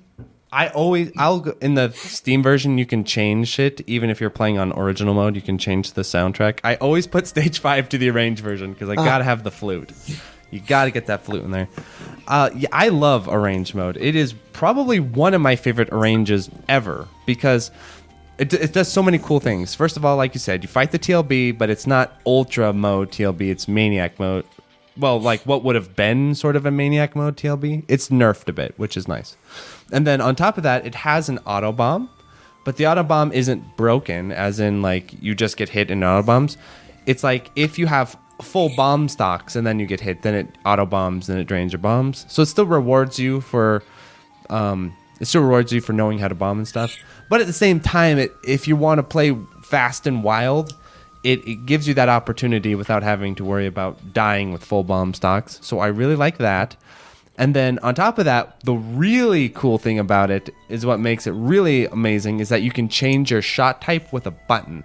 So you can go from wide shot to medium shot to super S, whatever S is, speedy shot, with a button. And that really opens up the gameplay a lot because you can do all kinds of fun stuff with that. Yeah, that additional element of strategy is a cool addition to the arrange mode. Yeah, and it also allows you to basically do things you wouldn't be able to do just flat out. For example, there's some point blanks you can only pull off in arrange mode because wide shot does insane amount of point blank damage, but it has a kind of a slower movement speed, right? But what you can do is you can fly up with S, switch to wide, point blank them, do tons of damage, and then switch back to S and retreat. Where originally, in like Maniac Arcade, you can't do that because you can't get there in time with wide. You could get there in time with strong or S, whatever S is, but you wouldn't be able to do that same amount of damage. So you can't really do that juicy of a point blank. So it's just really fun, some of the strategies you can pull off by being able to switch the shot types.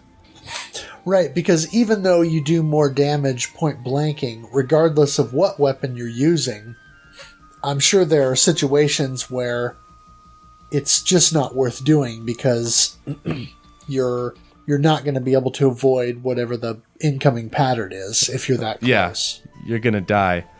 Mm. And you can also do lots of really fun stuff with it too. Yeah, even not only just in boss fights, but in the stages and stuff, like certain sections that are really good for wide shot, but then you're feeling like you're getting walled in, you can switch over to S real quick and just do a full screen movement really fast.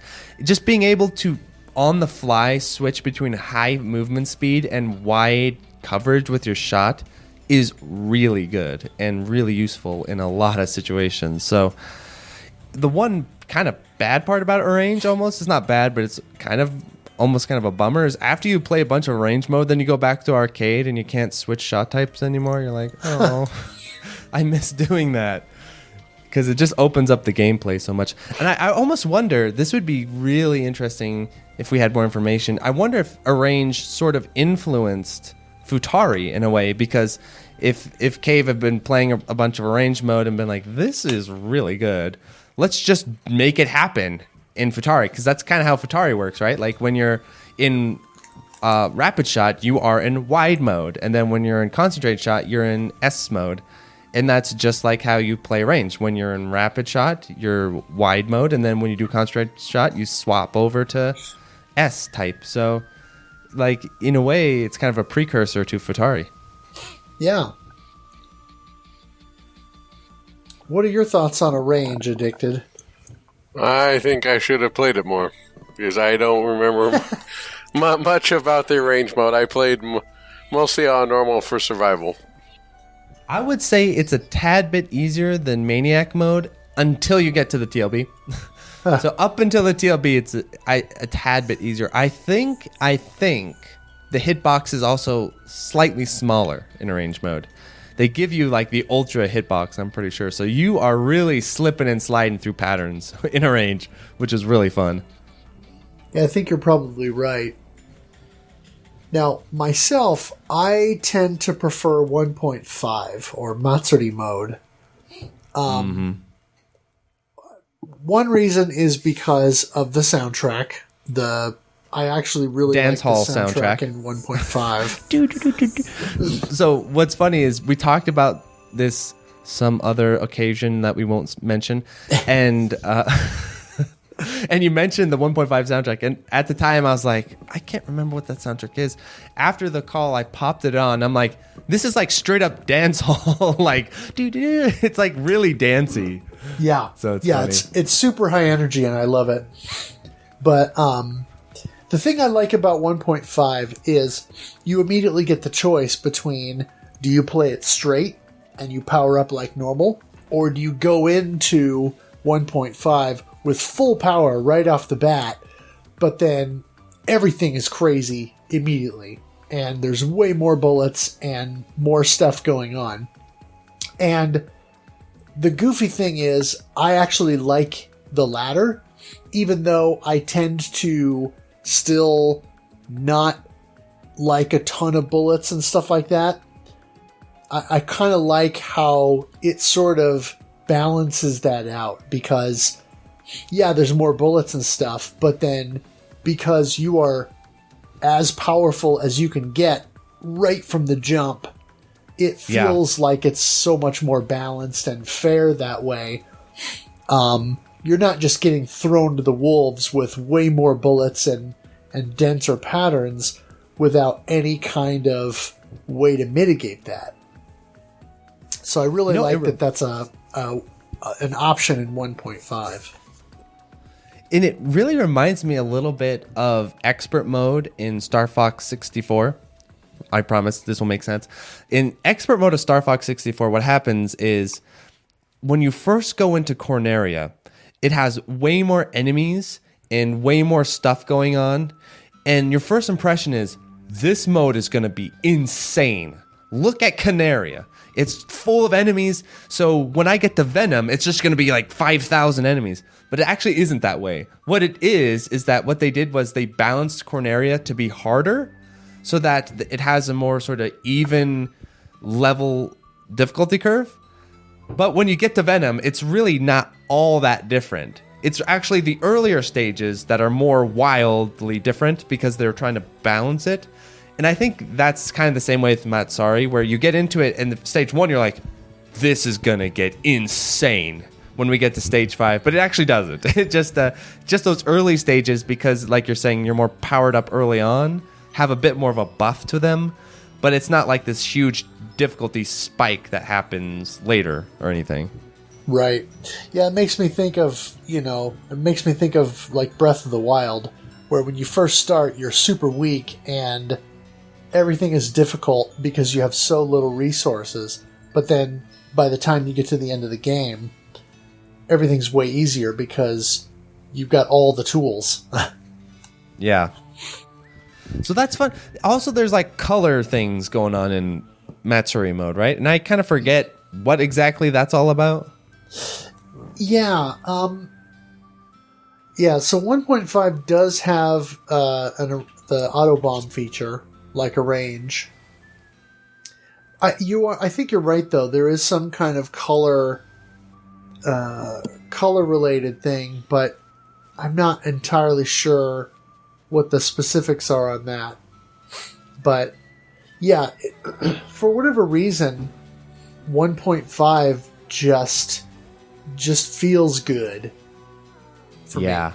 I think the power bump, like you're saying, like I'm pretty sure you get like a shot power bump, so you like do more damage or something. Like it feels that way anyway. But anyway, what I was trying to do was I better pull up Google so Firefox doesn't pull this crap on me again. Was see what was going on with the colors in the Matsuri mode. Oh yeah. Yeah, I don't see it on the Shmups wiki page. No, looking at at first when you were talking about with the Toho games on there, I expected someone to be reusing AOL floppy disk and just rewriting their game on them, but it looks like it's a legit press CD for Toho 8. Right. Yeah. So I don't know whether those were fully pressed for Comiket 67, or if Mark's theory is right and there's early kind of CDR copies floating out there. They're all hand signed there. Thank you for supporting the Toho project. They're expensive too. I looked at them. It was like $33 for a single version of that. Well, if you want to get that, yeah. I'll link you to the one I was looking at. You look at the Player's Choice, Taito's Choice. Sounds like This is the one that I was looking at. All right, that sounds like a bad bottle or interesting bottle of liquor, right? Taito's Choice. Yeah, that's the exact same one I saw. It's $30. This is a lot cheaper, though. Right. Yeah, it's like 1,500 yen. Right, so it's probably like $16 or so. Yeah. Yeah, they do have. They don't mention the color section on here, but they do kind of talk about how the counter works and the counter values and all of that in terms of the scoring for 1.5. I give up then. We'll never know. Yeah. Well, I think it just speaks to one of the more, maybe the fact that the scoring in Mushihimesama is a bit more esoteric, I guess I'll say. Yes. Than some of the other games that feel like they're a bit more straightforward. Yeah. I think what happened is Cave made Mushihimesama. They made the original mode, and they're like, wait, are we supposed to put a scoring system in the game? Someone come up with something now. And they just... it feels so thrown in, doesn't it? It feels so like an afterthought of, you shoot something or something. There, that's scoring. Well, what was it when I was watching the STG Weekly episode? They were kind of saying, yeah, scoring in the original mode is basically survival. And then the only real scoring tricks are the Nana bushes on stage 2, if you can milk them for additional amber while they're closed.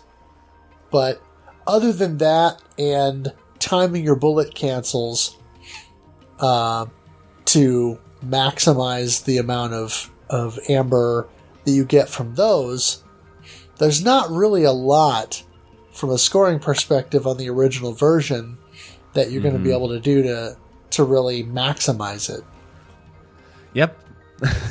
And so the line between a world record score and not is not really that substantial for when you watch the world record score of this game. It's not like, whoa, it's like, oh, okay.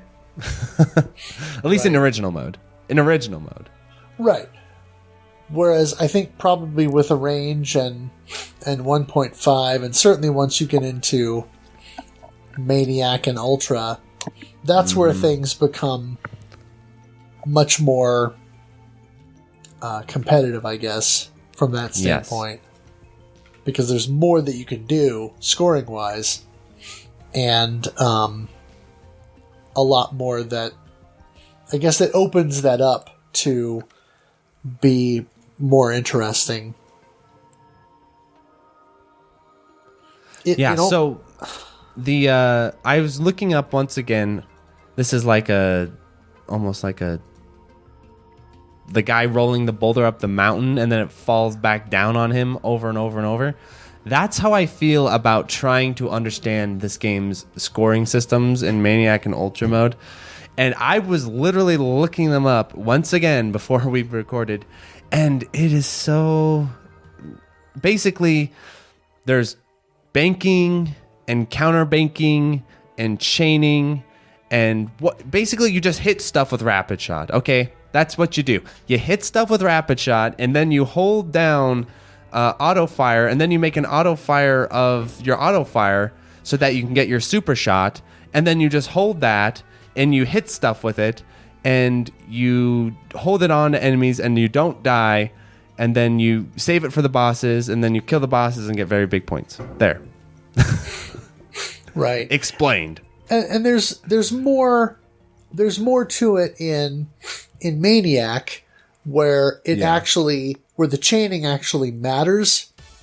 Mm-hmm. So it feels a lot more like they were channeling Dodonpachi with Maniac and Ultra in that sense, because then it actually makes you route the game more specifically if you want to sort of full chain a stage and build up your counter much more specifically in order to keep that multiplier climbing. Yeah, but it's so different than Dodonpachi's chaining system, because Dodonpachi's chaining system is all about hitting those links and keeping that combo meter going like a fighting game.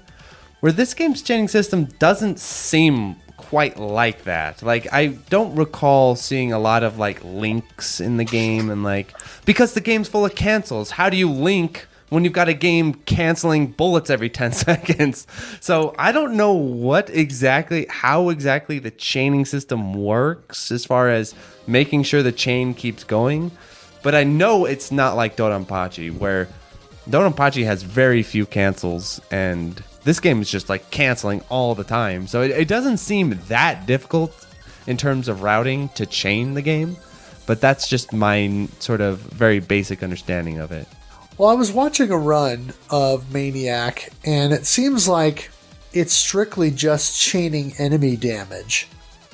So right. As you're shooting things, you're getting tick points for every contact for an enemy, which is one of the reasons why when you play Maniac or Ultra, in order to score high, you have to use W shot, because you get so much more coverage with that. Plus, you also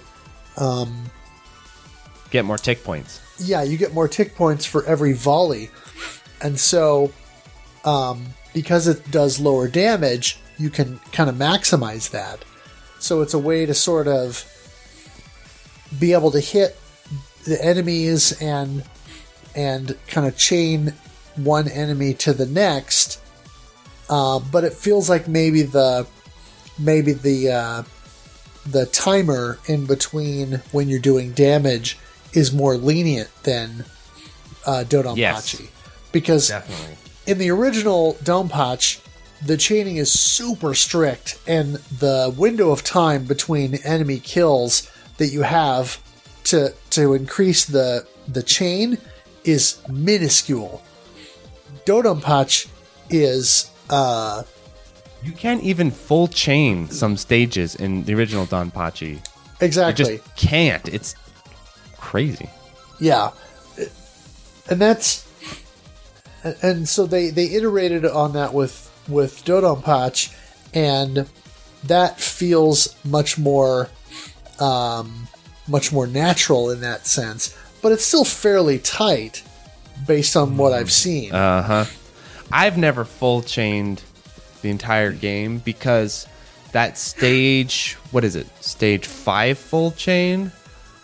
After the Hall of Hell on those big carriers that come in, that chain is insane. And the only person I personally know who's ever done it, besides like a Japanese super player, is Juju Kenobi did it one time, because he's crazy like that. But that chain is so hard that I had to like dig up a super secret video and make people mad by sharing it on my channel. It's still on my channel. It's like the 1-5 chain revealed or something like that. Like, that chain was top secret. Shh. Don't. So, yeah, versus Mushihimesama, you don't have to dig up top secret videos to figure out how to chain. Right. Yeah, it just feels like they took that same idea and just made the timing more lenient, to where, you know, you didn't have to have milliseconds of time between, oh, I'm doing damage on this enemy and now I got to do damage on this enemy right away, or I'm going to drop my chain. It feels like they're giving you a little bit more flexibility in that to chain them together. And it's really fun to watch Kiwi's runs where he counterbanks on enemies. So he goes up, and on big enemies and on bosses especially, this is where you get your money. This is where you get your tick points, because you can get up there and point blank them, and you can just max out those meters, and it is crazy. And it's really fun.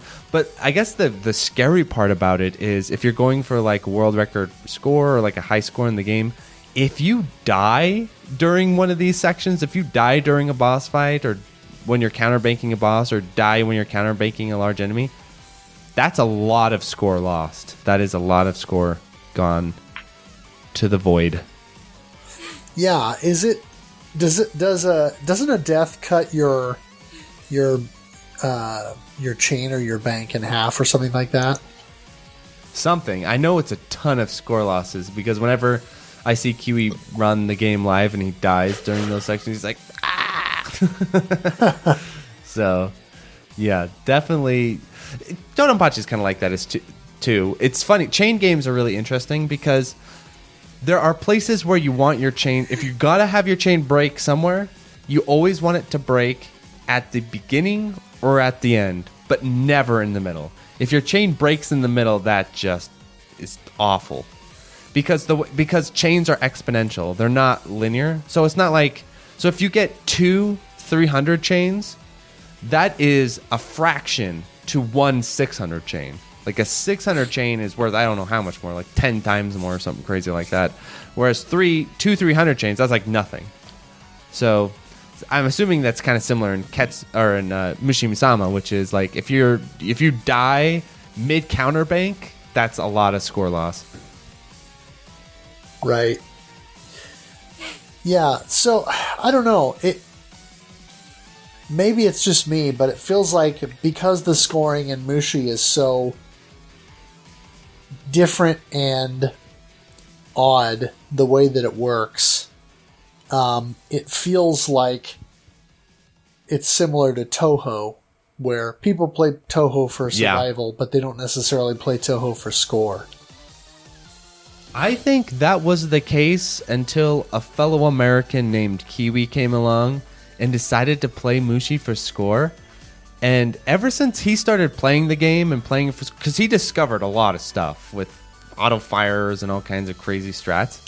And he's made the scoring of the game seem really interesting. But before that, like, the Japanese players don't really play it all that much. Like, the fact that Kiwi came along and just figured all this stuff out and got world record scores across a lot of the categories...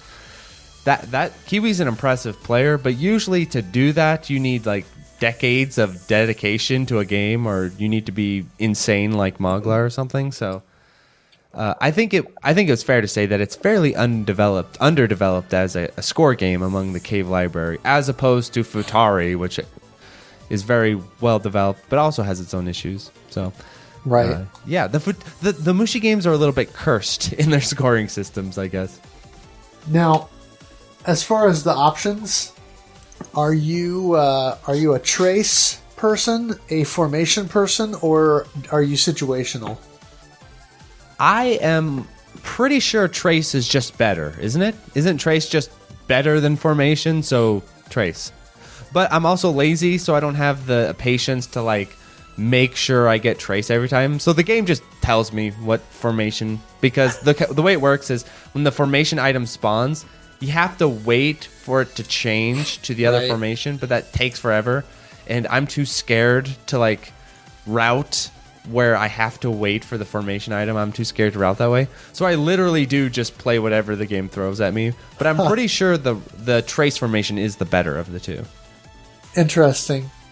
See, and I tend to like the formation just because of the extra screen coverage that you get automatically. Now, obviously, once you do focus fire, those kind of come in and focus with you. But for normal, but guess what? This will blow your mind. If you do super shot, they stay in that concentrated form with formation. So that's actually a really useful way to know if you're doing super shot correctly or not.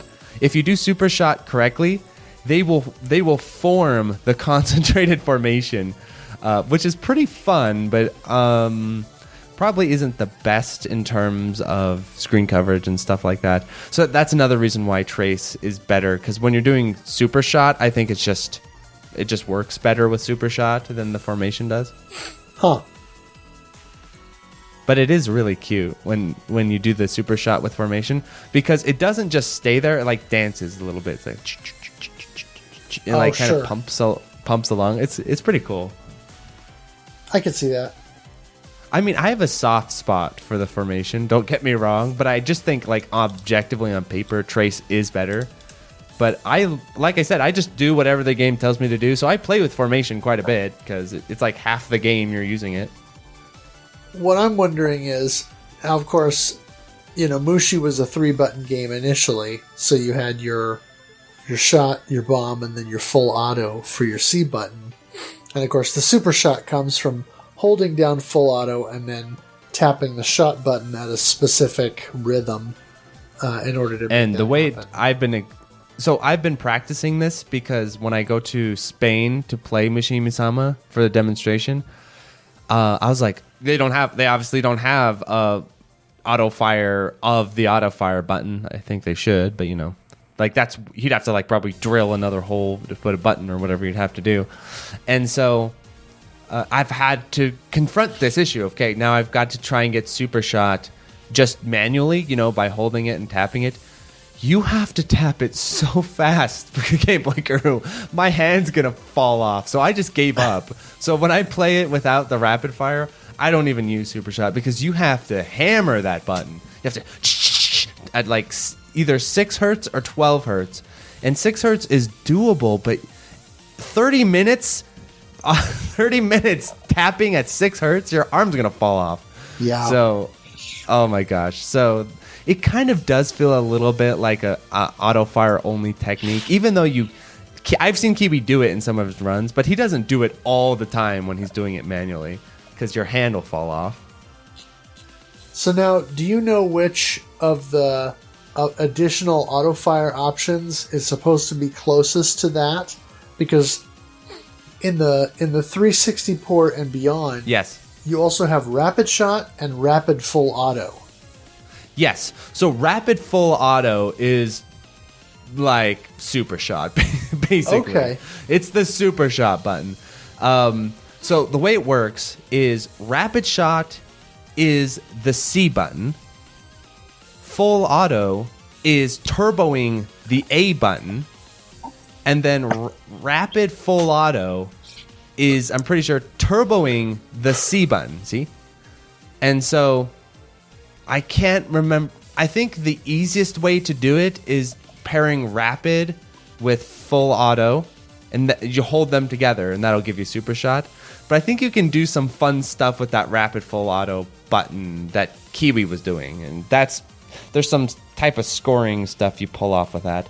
But if you want just straight up super shot, what I do is I've got my full auto. I've got my rapid shot. That's your C button. So whatever you put your C button on. Then you've got your regular shot button on your shot button.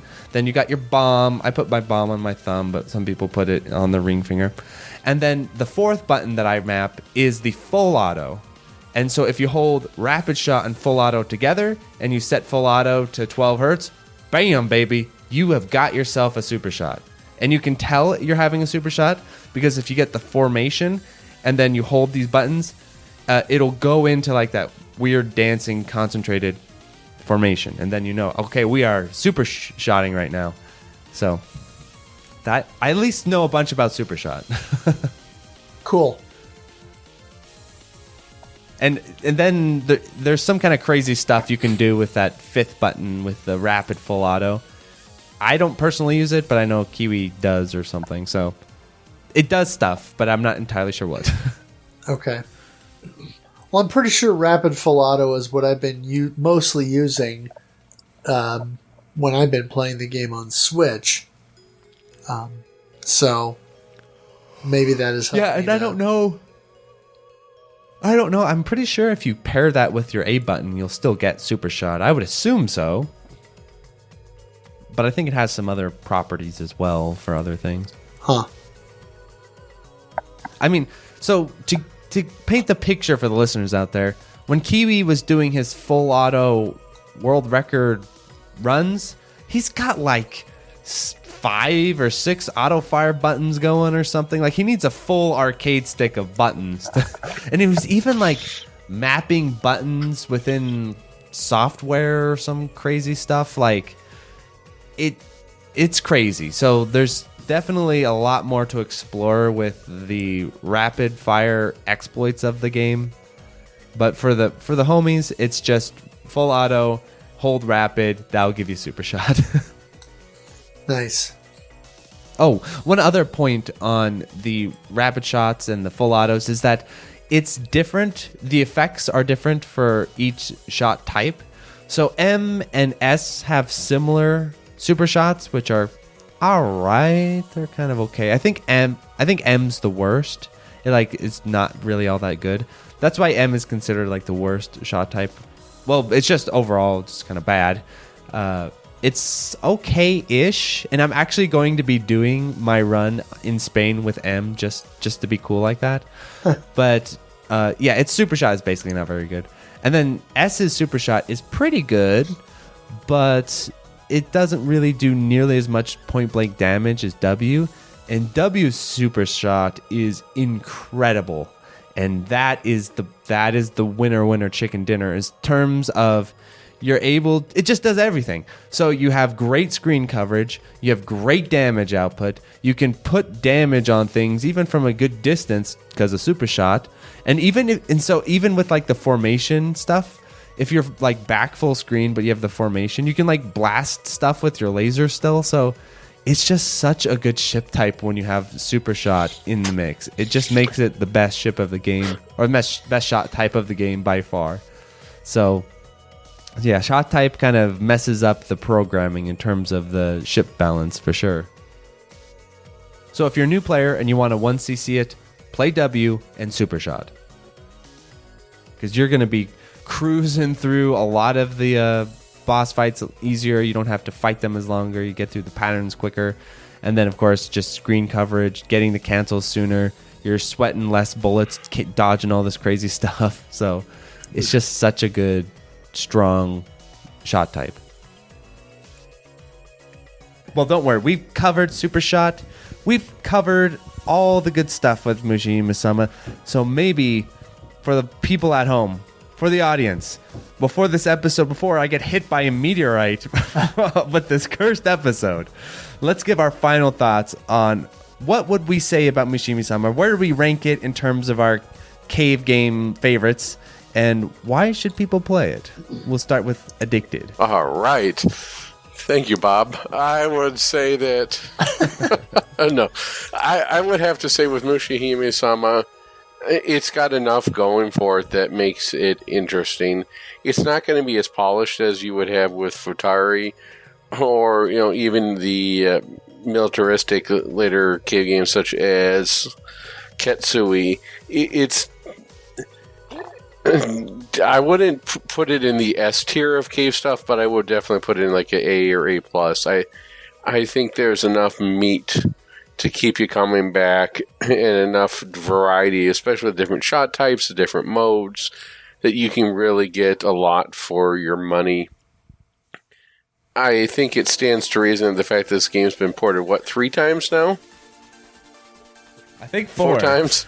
And PS2, Xbox 360, Steam, and Switch. And it even has a Taito's Choice on the PS2.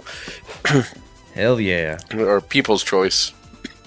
That it is definitely worth trying and would be considered maybe one of the better gateways into cave.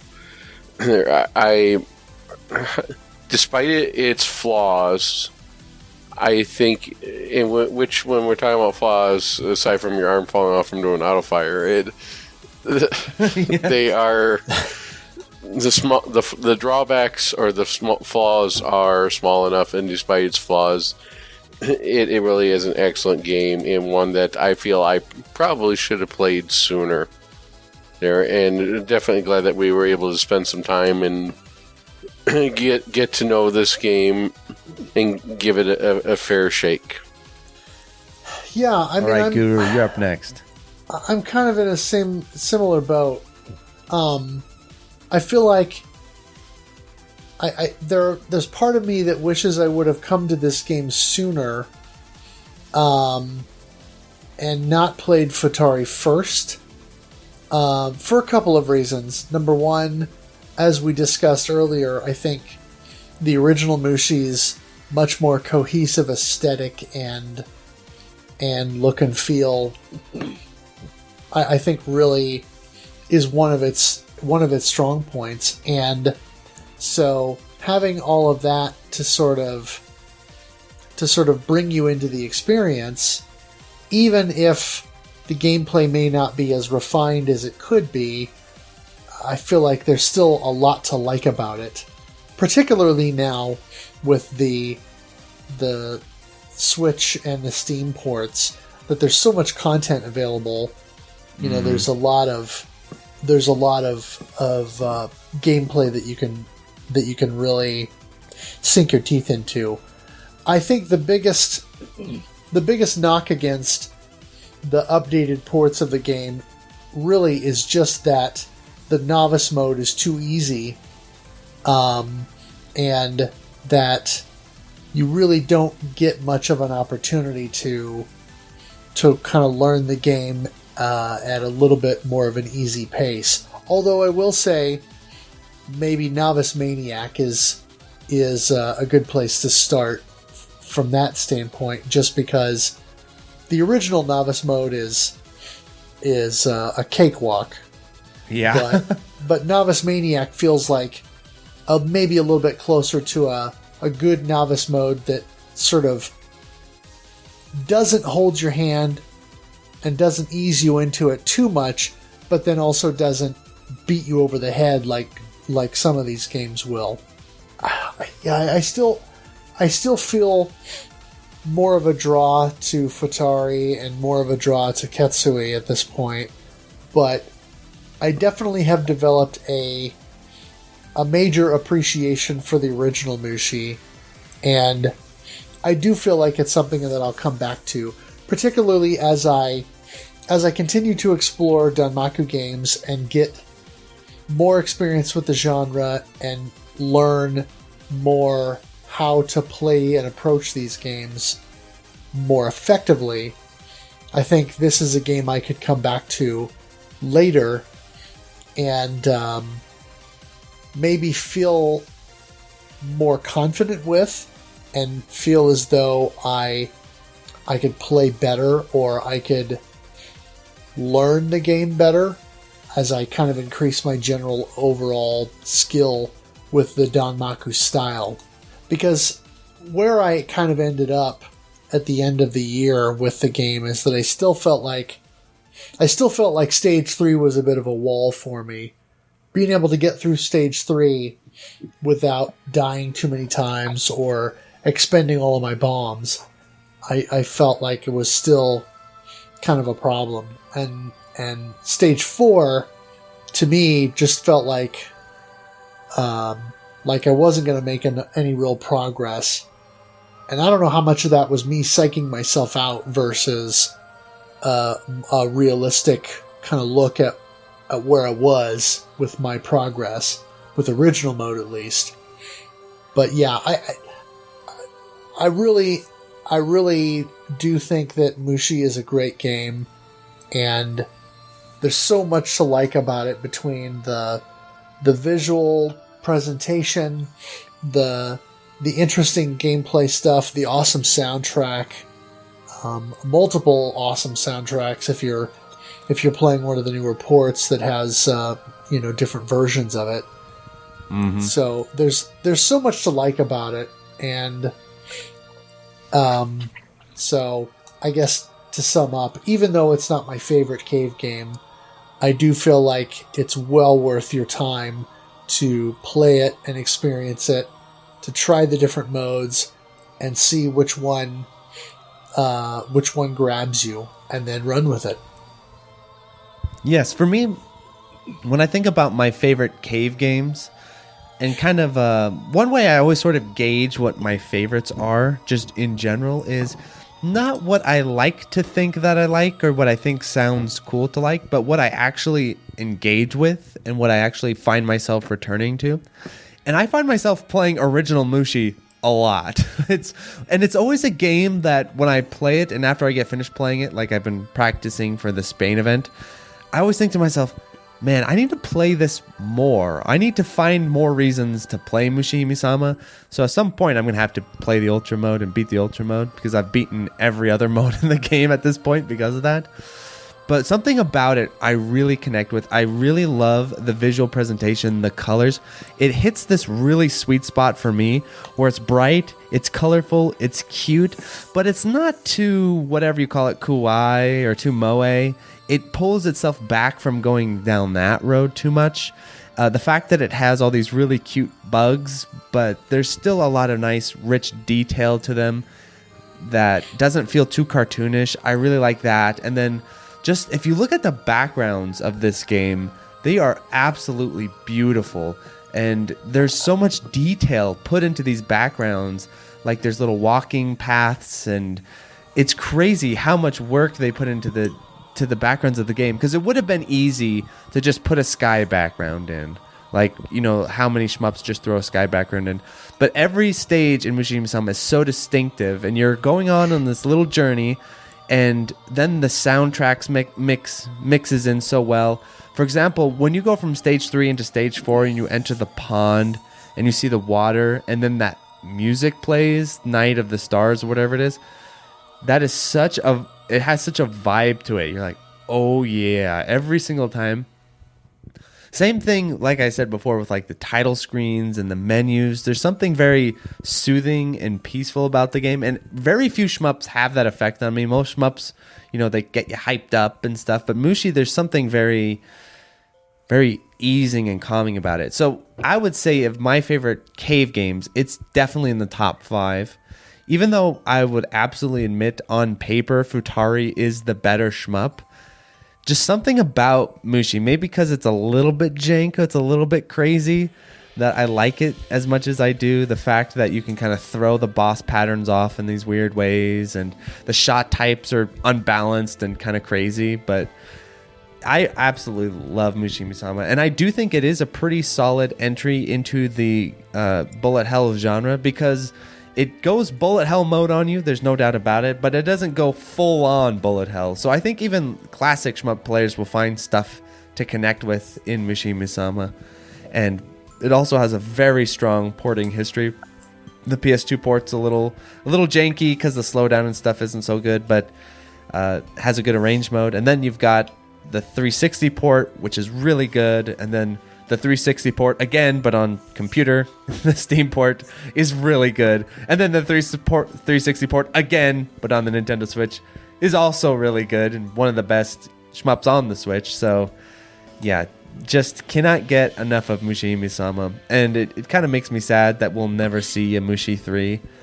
But you can't go wrong with playing some Mushi 1. So I was really happy to get the chance to come on the show and talk about it.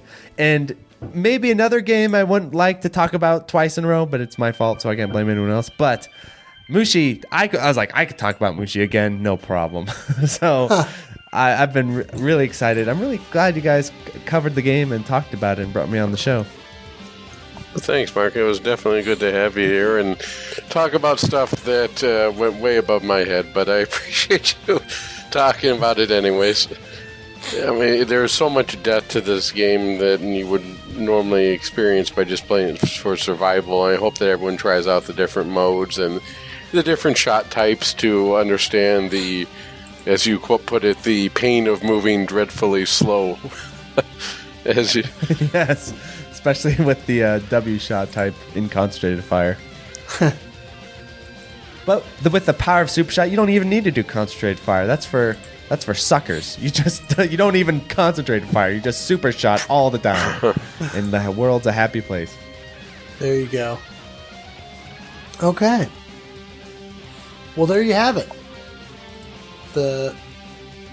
Possibly the last word on Mushihimesama. Probably not, but it's the last word from us. If you'd like to learn more about Mushihimesama, please send a self-addressed stamped envelope to... Or please visit Cave's website at cave.gap.com or whatever it is. Right.